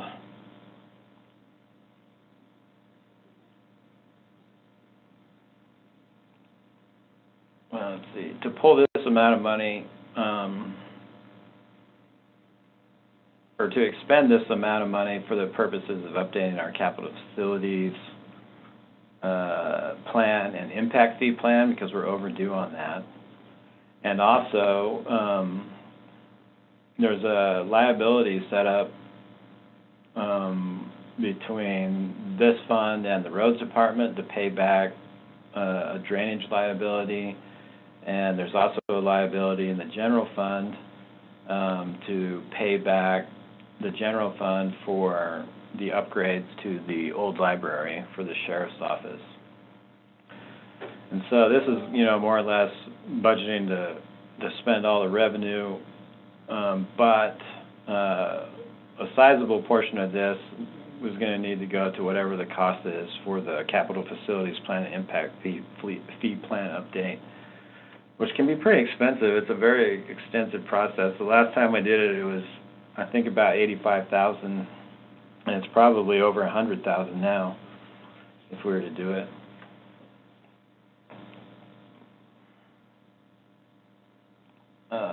Atlas Tailings Fund, this is a grant, and so $42,684 is what the grant is, and so that's just budgeted according to the dictates of the grant. Courthouse debt, this is $198,282. So this includes both the final debt payment on the courthouse remodel. But so the revenue side, we stopped collecting the tax because we have enough in the fund balance, but there's still going to be some prior year redemption and penalties and interest. So that's factored into the revenue, but the remainder, is going to be drawn from the fund surplus. So this is what we would use to collect via property tax, but now we're pulling from the fund balance. And then the expense is, our final debt payment, plus, let's see, is this fund balance? Let me look. Yeah, so it would be the final debt payment plus the expected revenue from prior year redemption. There's probably going to be some money left over in this after we retire that debt, which I believe we can transfer over to the general fund after the debt's retired. And then building authority is $6,413,000 budget. So we've got the jail remodel project. At this point in time, I've got the full EMS project in here. Probably before I set I'm going to probably rework this. It doesn't necessarily hurt to have this big number in here because it's kind of a self-contained budget. But when I figure out how much we've paid down on this project this year, I'll probably reduce this EMS project numbers, because this is just kind of the full budget carried across. But I'm not seeing any expenses in this one, or any revenue from the CIB, Quinn, in this. I don't know. Have you guys been? I forgot. We brought the revenue in 2020. Yeah, we brought all that revenue in. We spent $3.8 million so far. We're at $900,000 balance. So $900,000 is what's left? Yeah, as of literally today. All right. Well, I might as well just fix this right now then. 901,348. Good job having the numbers. Oop.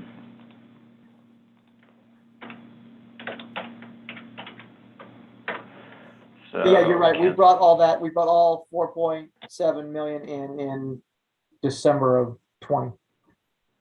So I need to fix that on the expense side too.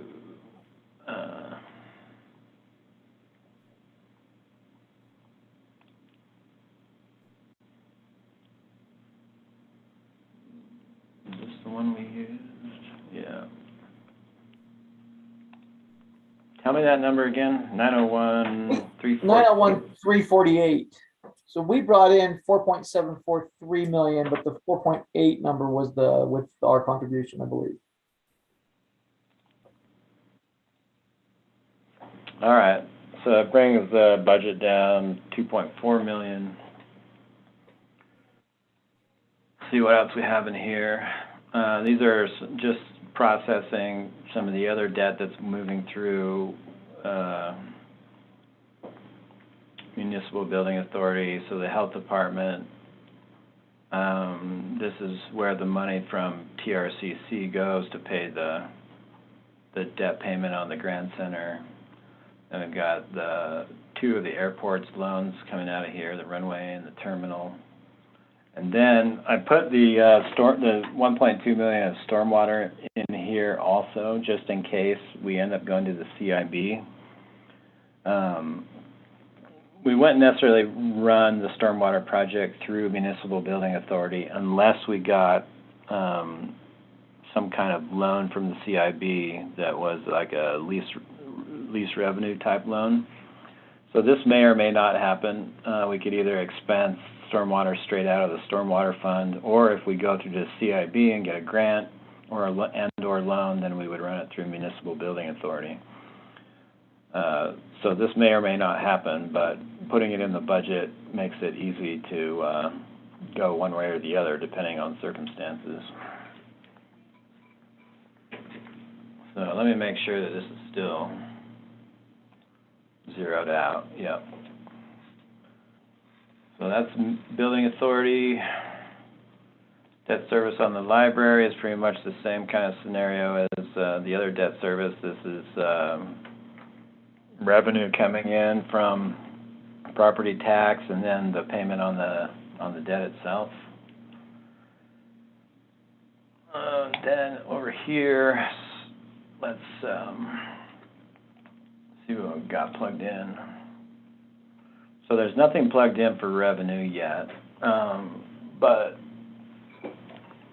if we want to send the tentative budget across with the full allocation from the general fund that we previously discussed, so I'm just going to plug in this big fat number, this 12 million, which is kind of just a, that's not enough zeros, but you know, this is if we sold property and wanted to do a new office space project. That's what that budget's for. So it's just going to basically be a $12 million revenue, $12 million expense. Then what we need to do is bring in the revenue, this other amount of revenue that was the total of the capital projects that we discussed. 1, 2, 8, 3, 480.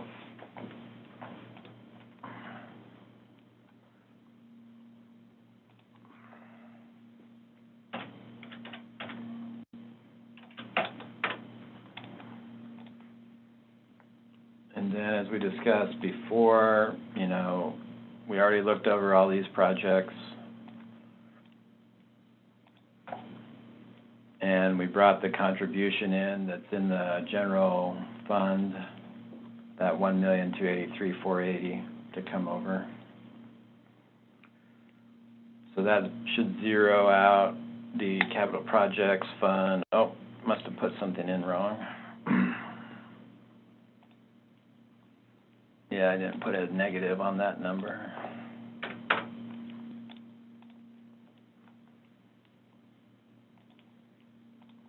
Okay, now it zeroes out.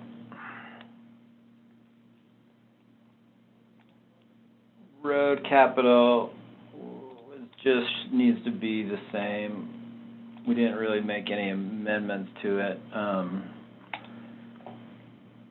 There's more than, I think there's more than a $2.5 million fund balance, but 2.5 million is generally enough to cover any of Bill Jackson's roads projects that he might do in 1 year. And this is just, the revenue in this case is just drawing straight off the fund balance. And then I put the same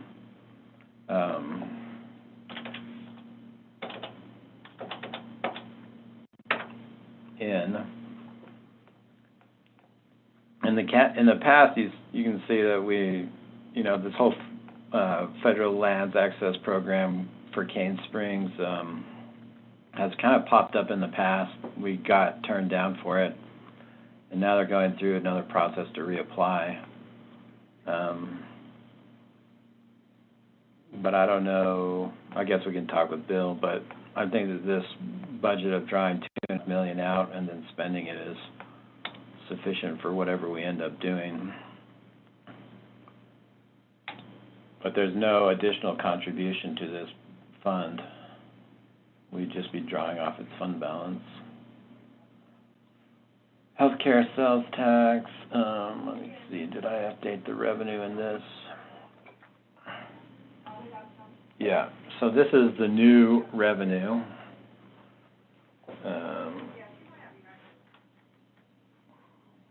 From the projections that we went over in the beginning of the meeting. I think I still have to plug in, though, the breakout. So I just do that real quick. Just give me a sec to calculate the percentages.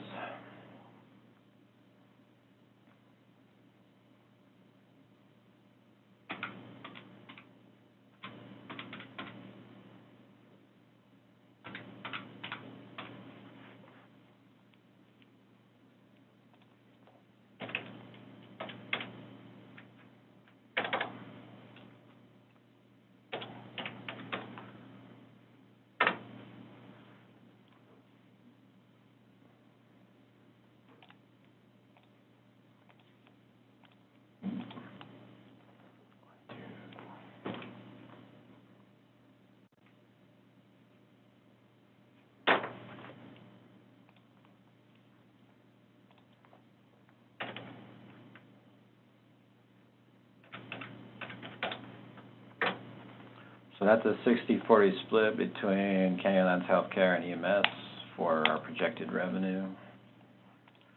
Should zero that fund out. Okay. EMS we don't use anymore. Loop Road we don't use anymore. CJC is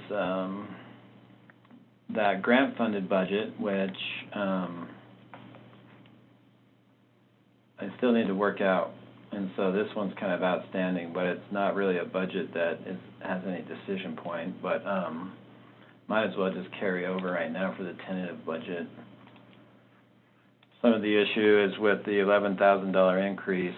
Her budget doesn't really change much from one year to the next, but if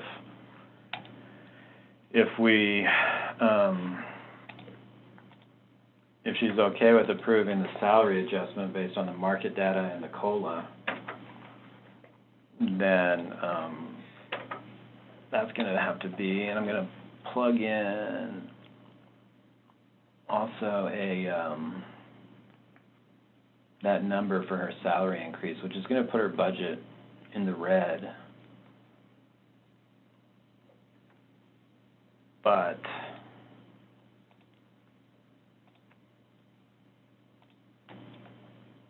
she may be able to get an amendment to her grant contract. It's not really a grant, it's an agreement with the AG's office.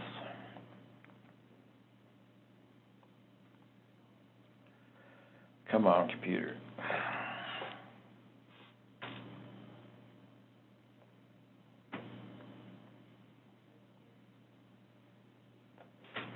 Okay. So there I plugged the salary increase in already. So I'll just bring across the other expenses.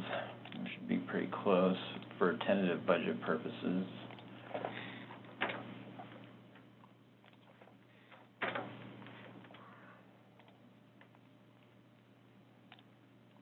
Let's see, the balance should be 11,053 in the red, I think, once we transfer everything across.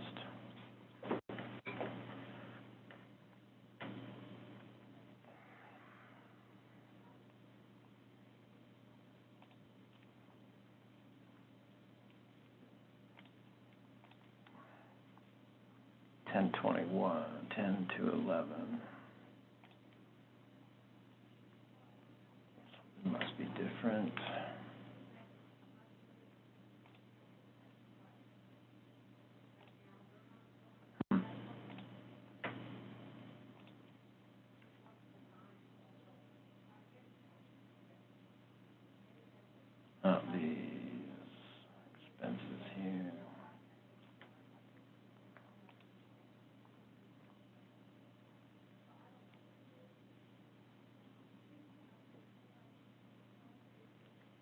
Anyway, there's something a little off with this, I'm not sure. I'm just gonna plug in though. I guess we'll be optimistic that she's going to get her agreement amended to increase her salary. So 10 to 11 is what we need to add in on the revenue side. And I guess I'll just put it down here and say grant, agreement amendment for salary.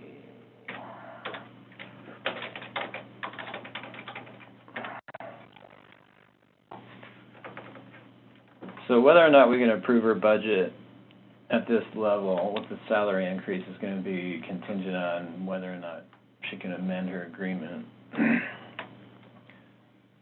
But again, for tentative budget purposes, I think this is good. And we can drop it back down if she can't do it.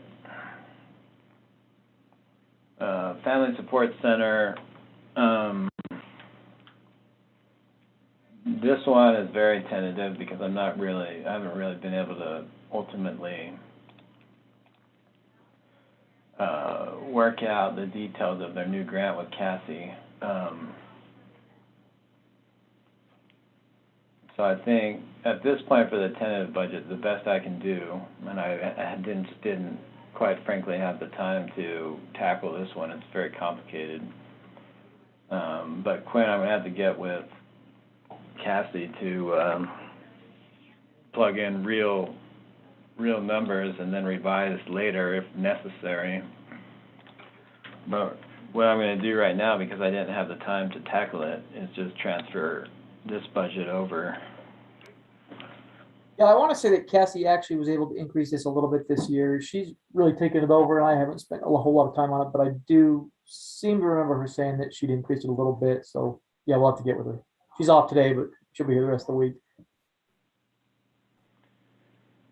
Okay. So yeah, as a big caveat, might need to revisit this budget. Well, we definitely need to revisit this budget before we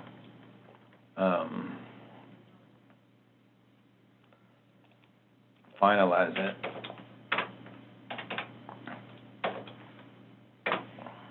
But I am interested in seeing what I plugged the salary increase in to a vacant line item.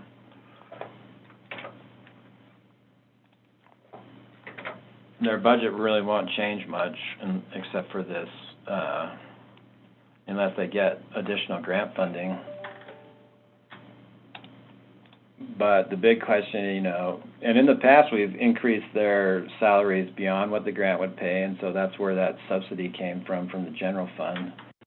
But let's look and see what it's looking like right now. So they would need $33,430 according to this right now, transferred from the general fund. And so I'll plug that in, $33,430. Now if we have county contribution, oh, that's already $63,407. Wow, okay.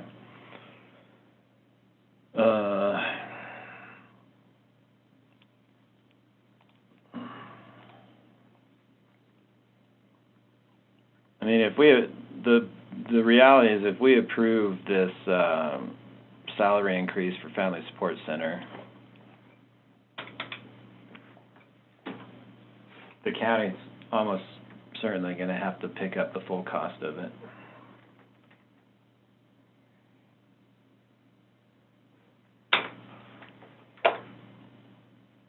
So I'm going to tentatively increase this amount here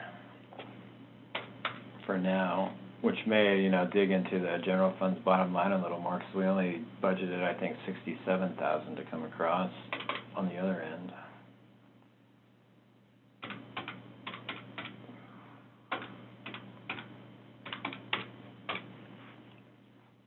I don't think it'll be this high, but $96,837 contribution from the county. Anyway, Quinn, if you could, get with Cassie to help me put this budget together. I think this is gonna be okay for a tentative budget, but it's gonna have to be touched up a lot. Yeah, I'll get with her tomorrow or Wednesday for sure. I'm off by $1.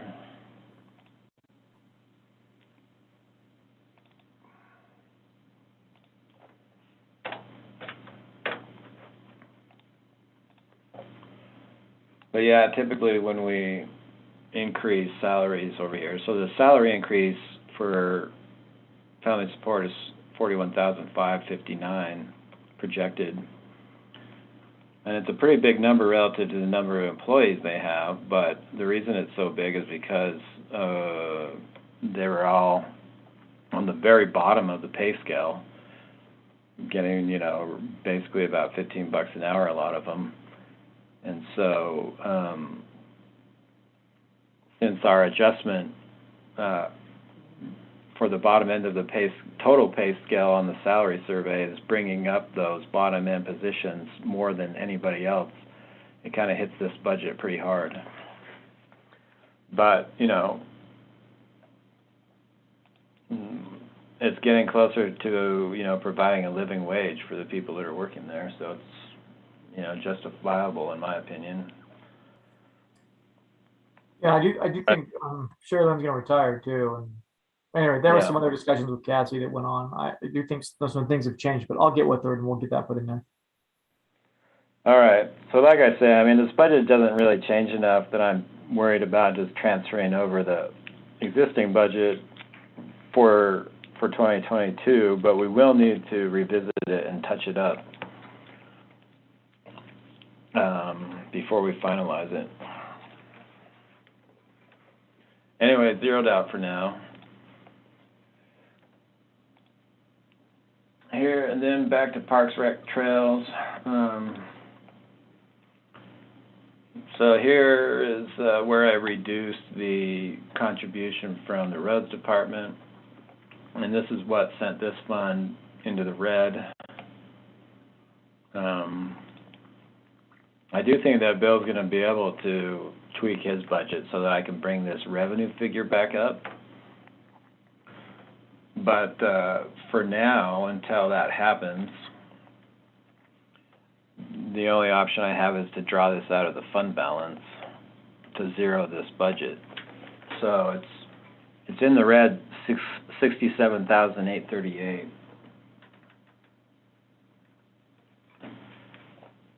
And so I'm just going to increase the contribution from the fund balance by that amount to zero it out for now. And Chris, this is a TRT fund balance? No, it's a variety of funding, but it's, so paved path maintenance, the fund balance on paved path maintenance is $420,444, and that money's been built up over the years from a pretty broad spectrum of different revenue streams, TRT in some cases, TRCC, general fund contributions. So it's a real kind of hodgepodge of different fundings that have gone into paved path maintenance over the years. And so it's just, whatever those revenue streams were over the years. Okay, yeah, maybe I was confusing this with the recreation, conventions, and film budget. So this is actually a transfer, and just let me put this in real quick because it's hard for me to talk and do these numbers at the same time, but so I'm just going to call this balance, and so we got to do 67,838.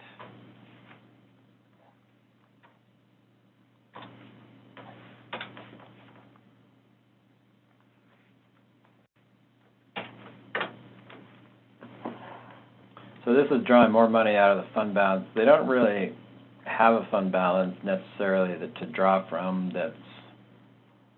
Well, they probably do a little bit, but this fund is so new, they don't really have a big fund balance that's not associated with these two amounts.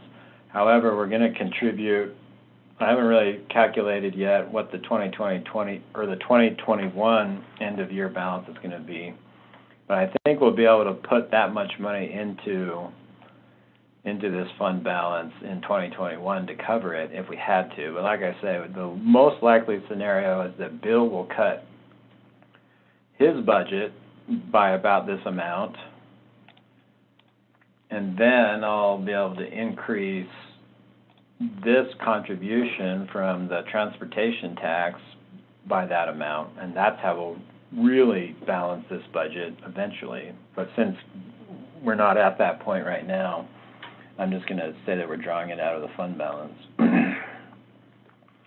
But this money is coming from the optional transportation tax. This $80,000 right here is the TRT contribution from the rec convention film budget.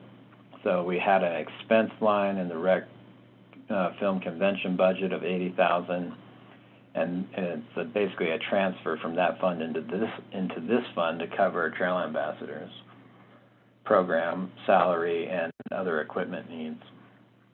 And so other revenue, Forest Service grants, BLM grants, the RTP grant, hotspot grant, and the UORG grant that we went over in prior budget, plus donations. And so should be zeroed out. The only changes from the last time we went over this budget would be the addition of this projected salary adjustment, $33,385, and that includes a substantial increase for the Trail Ambassador number of hours they're working. And so this budget is zeroed out now, but like I said, we may change how it gets zeroed out. We may not, if we may increase the revenue from optional transportation tax and then take away that contribution from the fund balance. Pretty sure that will happen.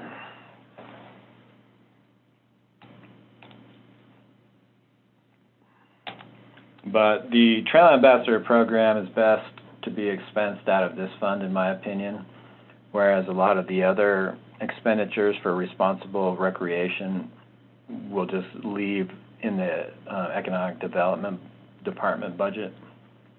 It's just the Trail Ambassador component that's being transferred over to this fund, because that's where the employees are going to be expensing their wages.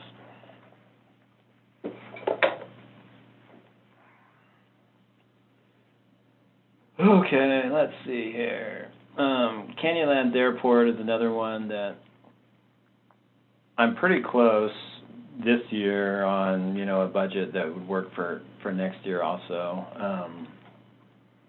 There are a few tweaks that need to be made relative to some of these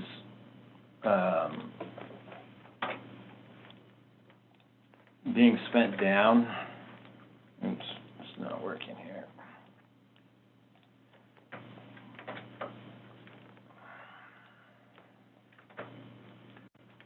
Having copy and paste troubles here. Get rid of that thing.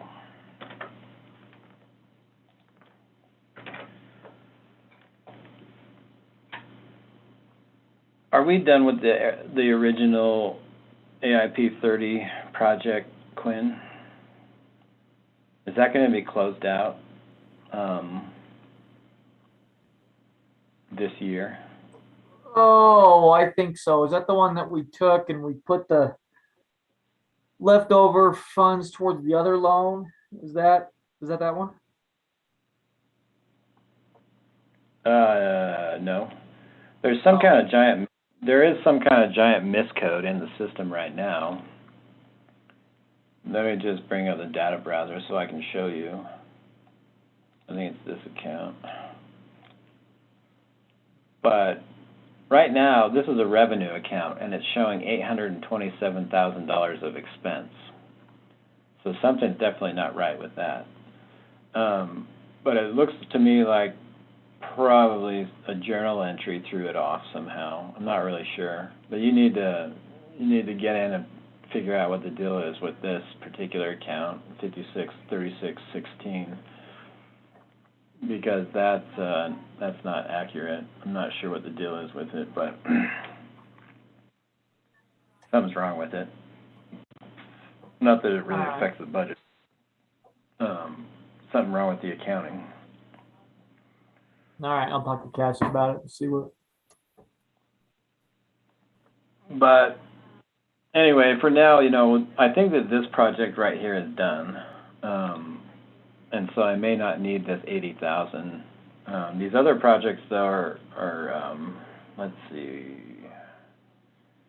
pretty sure this project is done also. I'm gonna delete that one because I'm almost certain that AIP 32 and 33, the taxiway and apron project is done. And looks like it'll come in pretty much exactly on budget. $814,726 and $815,000 budget, so that's good. And I think that project doesn't need to carry across. Road realignment definitely does, but I don't know exactly how much of the original budget is going to carry across until a little bit later in the year. So I'm just going to keep the full budget on it for both years until I can recalculate. Here's where we're bringing in, actually, let's see. Yeah, let's delete, this is the AIP 35, the remainder of the grant that's left on this first CARES Act grant that they got. We're not going to spend that in 2021, so we're going to expect to get reimbursed for that potentially next year, so we'll leave that in that budget. The snow removal equipment billing, again, this is one that's going to cross over from 2021 to 2022. For now, I'm just going to keep the budget at the full project cost, even though it's going to be split between both years. But it's hard to kind of detect what that's going to be right now. Then the second phase of Blue Hills realignment, that's definitely, I think, going to be probably a next year budget, if not the year after as well. So we made some changes there, took the 815 out.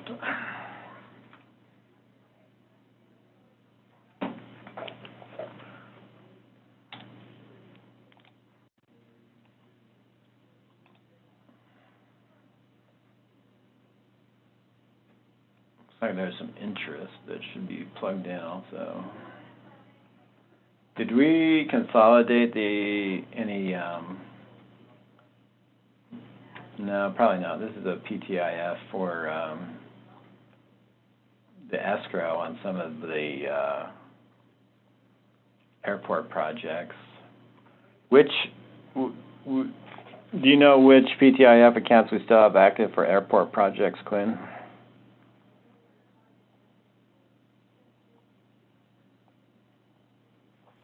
Sorry, I'm answering electrical questions at the same time. Ask that again.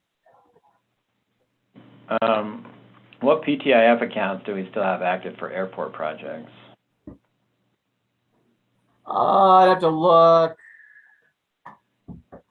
So yeah, we did close out I'm pretty sure we closed out the original airport one, which is likely where most of this interest came from. But we still have escrow on the some of these others maybe. I'm just going to leave interest out of it for now, because again, we need to kind of work on figuring out what PTIF accounts are active.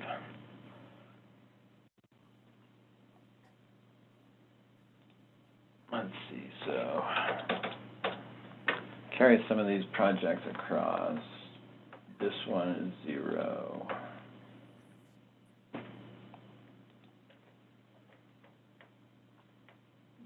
Bring these across.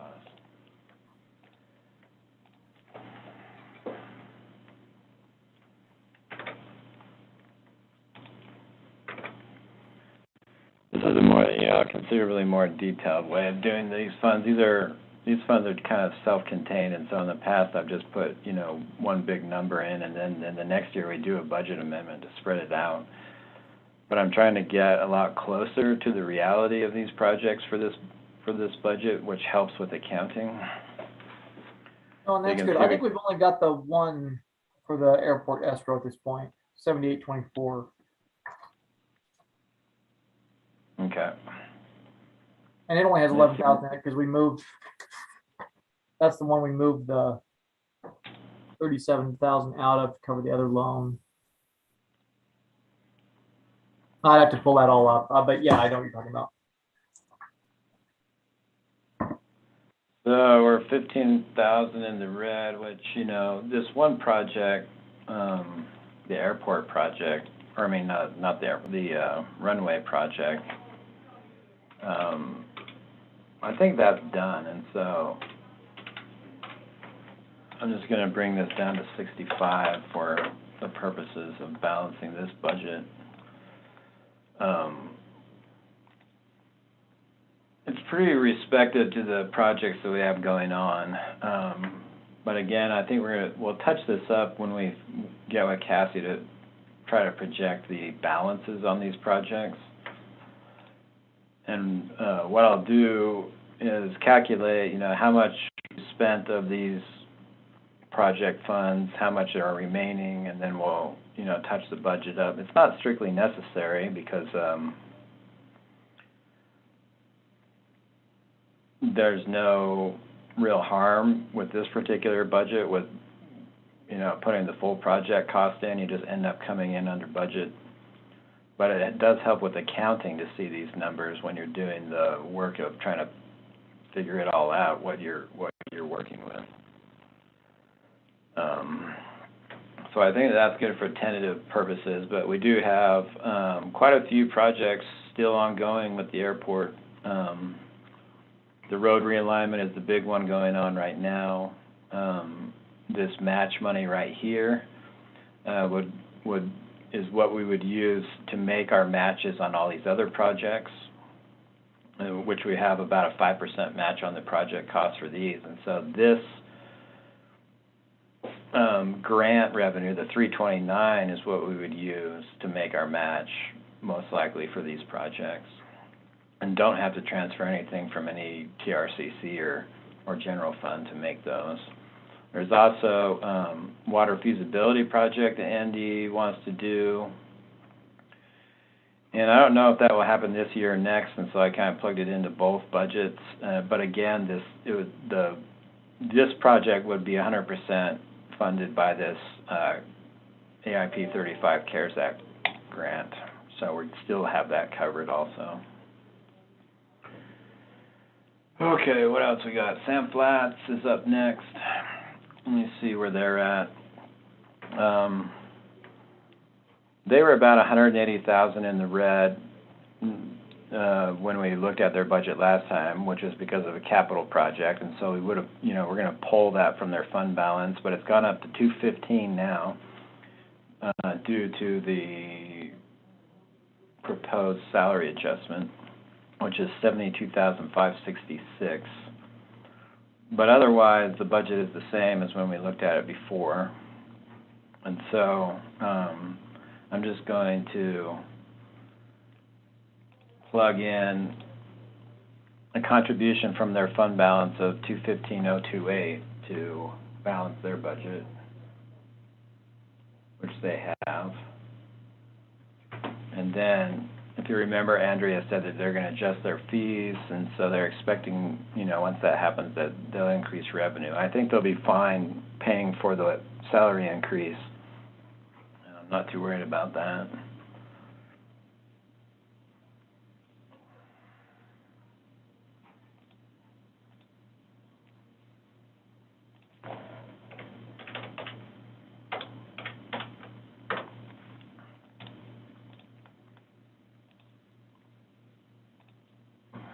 So that zeroes their budget out. Their capital project is 250.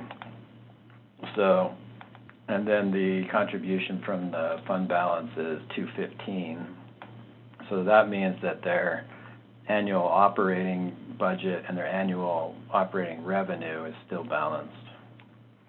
They're not running themselves into the red even with the salary adjustment. Let's see, whether the library, I think, is about 108,000. So this is mostly due to the proposed salary adjustment. And they have enough in their fund balance. I think they have about a little over 600,000 in their fund balance. This is, probably the most difficult fund to deal with regard to any kind of increase to salaries because they're entirely property tax fund. So looking at their revenue, revenue is generally set by the property tax budget that we set. If we need to increase revenue, we have to go through truth in taxation. So, it's too late to even do that this year, but the total projected cost of their salary adjustment is $122,573. And what that means is if we approve this for the library, next year we'll have to go through truth in taxation. Otherwise, we'll run this fund down into the red and it will become insolvent. So that's one of the big things to realize about the library when you increase expenses at the library.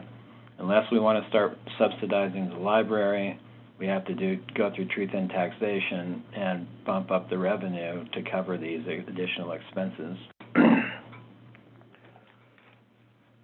And that's just the way that this fund works and the way the library was set up to function. I mean, there is the option, I suppose, to subsidize them too. But Carrie and I agreed to just draw the money we need for next year out of the fund balance, but it's going to decrease their fund balance by 108,779 about.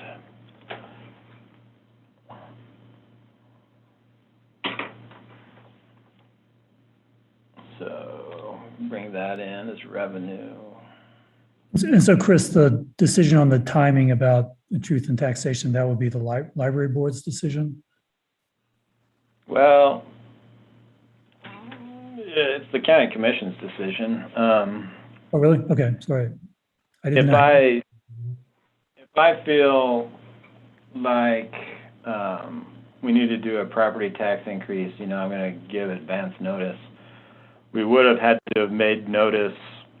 Well, I think we have to make notice of truth in taxation at the beginning of November. Generally right around the time we pass the tentative budget. And then there's the process we have to go through in noticing and whatnot, and then hold a truth in taxation hearing in December in order to authorize ourselves to approve that increase next June when we certify the tax rate. And so... Right, but I guess what I was confused about is if the school district does that, that's not a county decision. The library has a separate board, but you're saying they don't make the decisions on the property taxes, the county commission does? No, yeah, they're advisory. And so it's the county commission that would make the decision to go through truth in taxation. Got it. Okay, thanks. Which we did also in 2019 for them, along with the county's general operations. And Kevin, this is Chris Kaufman. The library, its tax rate is actually a sub budget of the county's general tax rate. So it's not a separate taxing entity from the county. Okay, I was confused about that. Thanks for setting me straight.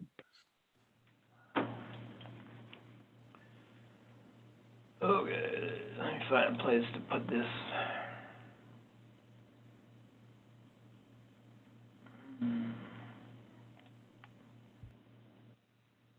There's no line item for, unless I'm not seeing it. I'm looking for a line item contribution from fund balance. Might have to just use one of these other ones for now. Contribution library, what is that? Oh, there it is. It's the top one.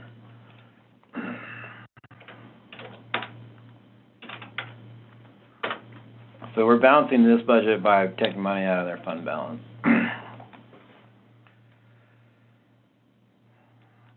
Make sure it stayed zeroed. Yeah, 1.2 million roughly, with about $122,000 increase due to salary, if that gets approved. Capital projects probably stay the same. I'm just gonna, we're not making, let's see, well, let me just check real fast something. If we're still planning a contribution to capital, which we probably should, but there's no money for it, so no contribution to their capital. They still have capital needs though, and so, you know, with maintaining their roof and other elements of their building. And so, you know, part of a property tax increase is not just necessarily, you know, increasing it to cover salary and benefits, but potentially considering whether or not they need to also get some more revenue to take care of the building, et cetera. So they have a separate account for their capital projects. Since we're not putting any more money into it,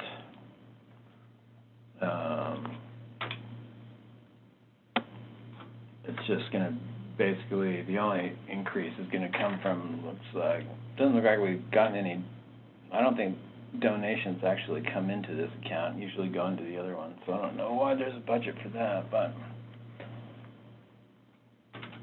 I'm going to reduce the interest down to 65% of what we had budget.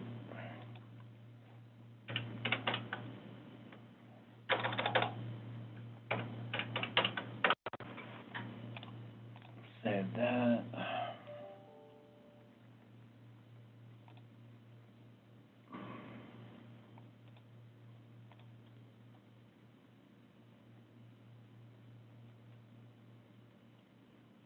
And then this is the fund balance,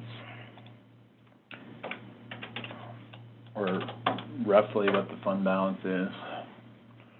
So, you know, just budgeting to draw the full fund balance into the budget, and then expending all of it too, would may or may not happen, but if the library ends up with some kind of emergency situation with their HVAC or their roof or whatever, the budget will be ready to go. 145975.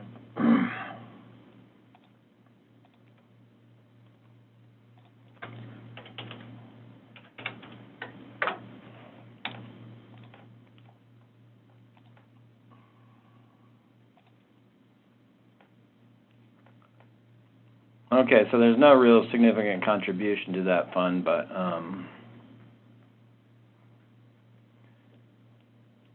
we're budgeting to draw the fund balance out and spend it just in case we need to. May not happen. And these other budgets are not ours. We do accounting for mosquito abatement in the cemetery, but that's not something we need to cover. So that's pretty much it. Let me just make sure that all the funds are zeroed out.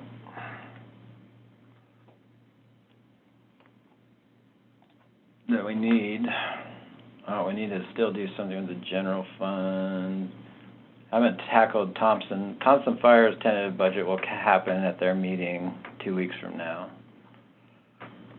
So I'm not dealing with them yet. The general fund, so we've got 249, 277, which needs to go. I typically would just send that to the fund balance, contribution to the fund balance. So I'll do that real quick to zero the general fund.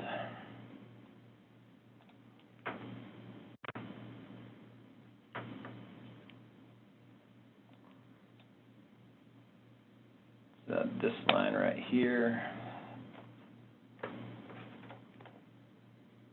I think that's what it was.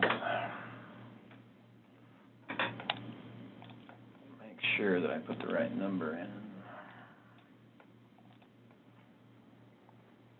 Yep. So general fund, total budget, 20,396,025. We got it balanced out. And so I think we've zeroed out all the funds that we need to zero out. Well, let's see, family support, there must be some kind of, it's $1 off, but that's no big deal. So anyway, I think we have a decent tentative budget. Everything's zeroed out, but you know, obviously, as we discussed, there's some other details that need to come later, and quite a lot of workshops with the commission. Mostly, you know, the commission, we need to review capital project requests, salary adjustments, new positions, proposals, reclassifications, review some of the county commissioners' budget requests, and anything else that pops up along the way. But I'd say we're pretty good right now for a tentative budget anyway.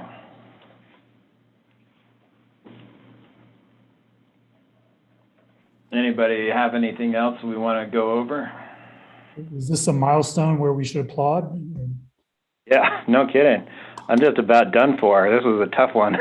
I'm gonna have to take a break. But you know, it's nice to be able to, you know, make some headway on staying competitive in the marketplace without, you know, running ourselves into the red. So I'm pretty satisfied with where we're at. There's more work to be done in subsequent workshops, but I'm feeling pretty good where we're at right now.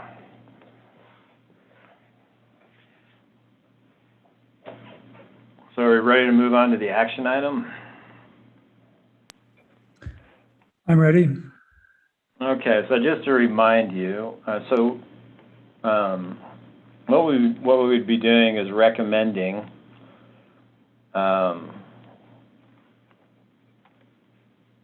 the approval of the tentative budget as drafted. However, with the county commission only receiving a COLA and no salary adjustment, and requesting that the roads department cut their budget by $70,000 so that we can transfer optional transportation tax over to Fund 47. Those are the two notes that I made that I think we should include in the motion. Should I say so moved right now so you don't have to repeat it? Yes, that sounds good. Is there a second? Kevin makes the motion. Is there a second? I'll second it. Okay. Any further discussion? All right, let me just drop this screen share. So I'll call the question. All those in favor say aye. Aye. Aye. Any opposed? Okay, so motion passes unanimously with Angela Book, Chris Baird, Chris Kaufman, Quinn Hall, and Kevin Walker present on the board.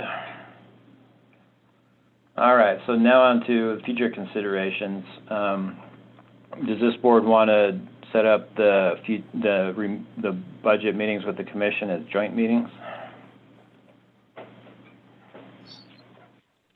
I don't know that Someone we other than me. Yeah, Chris Kaufman, you decide, because I'll be at all of them anyway, so I can go either way.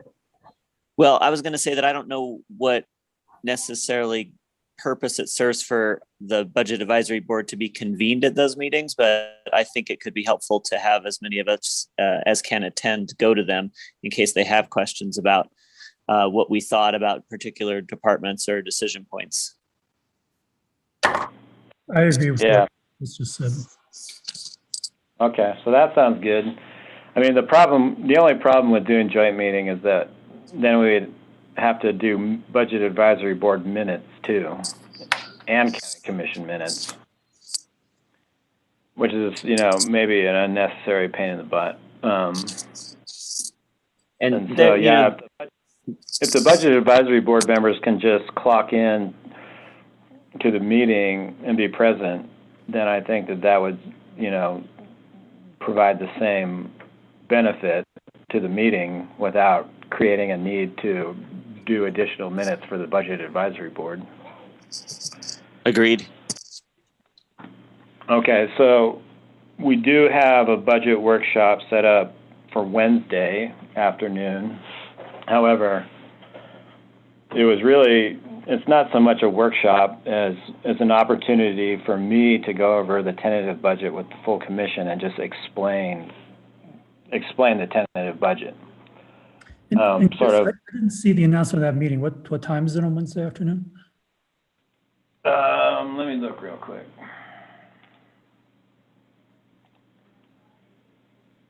I think we might have set it at 2, but I should verify. Okay. Well, I probably will not be able to attend because I'll be on a plane at that time, I think. Okay, let me just look. Chris, I don't see anything on my calendar other than a 2:30 workshop planning, and that's a Gunther meeting. So on our agenda,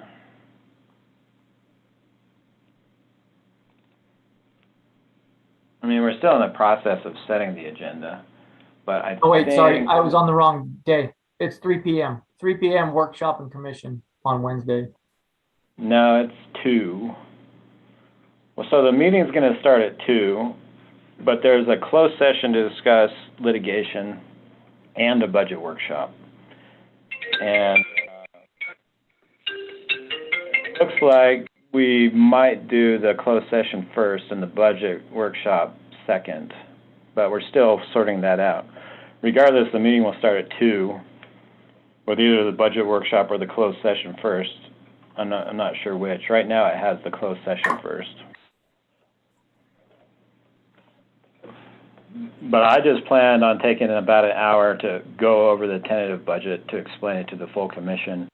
Wasn't necessarily expecting to do any type of decision making. It was just more of a presentation.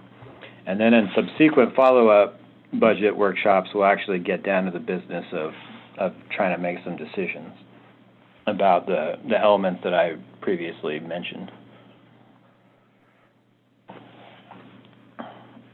Okay, anything further before we close the meeting? Thank you, Chris. Thank you. Yep, thanks. Congratulations on getting through all that. Yeah, thank you. And so let's see, it's 3:50 p.m. on November 1st, 2021, and I'm going to close this Budget Advisory Board meeting. Thanks, everybody. Have a good day.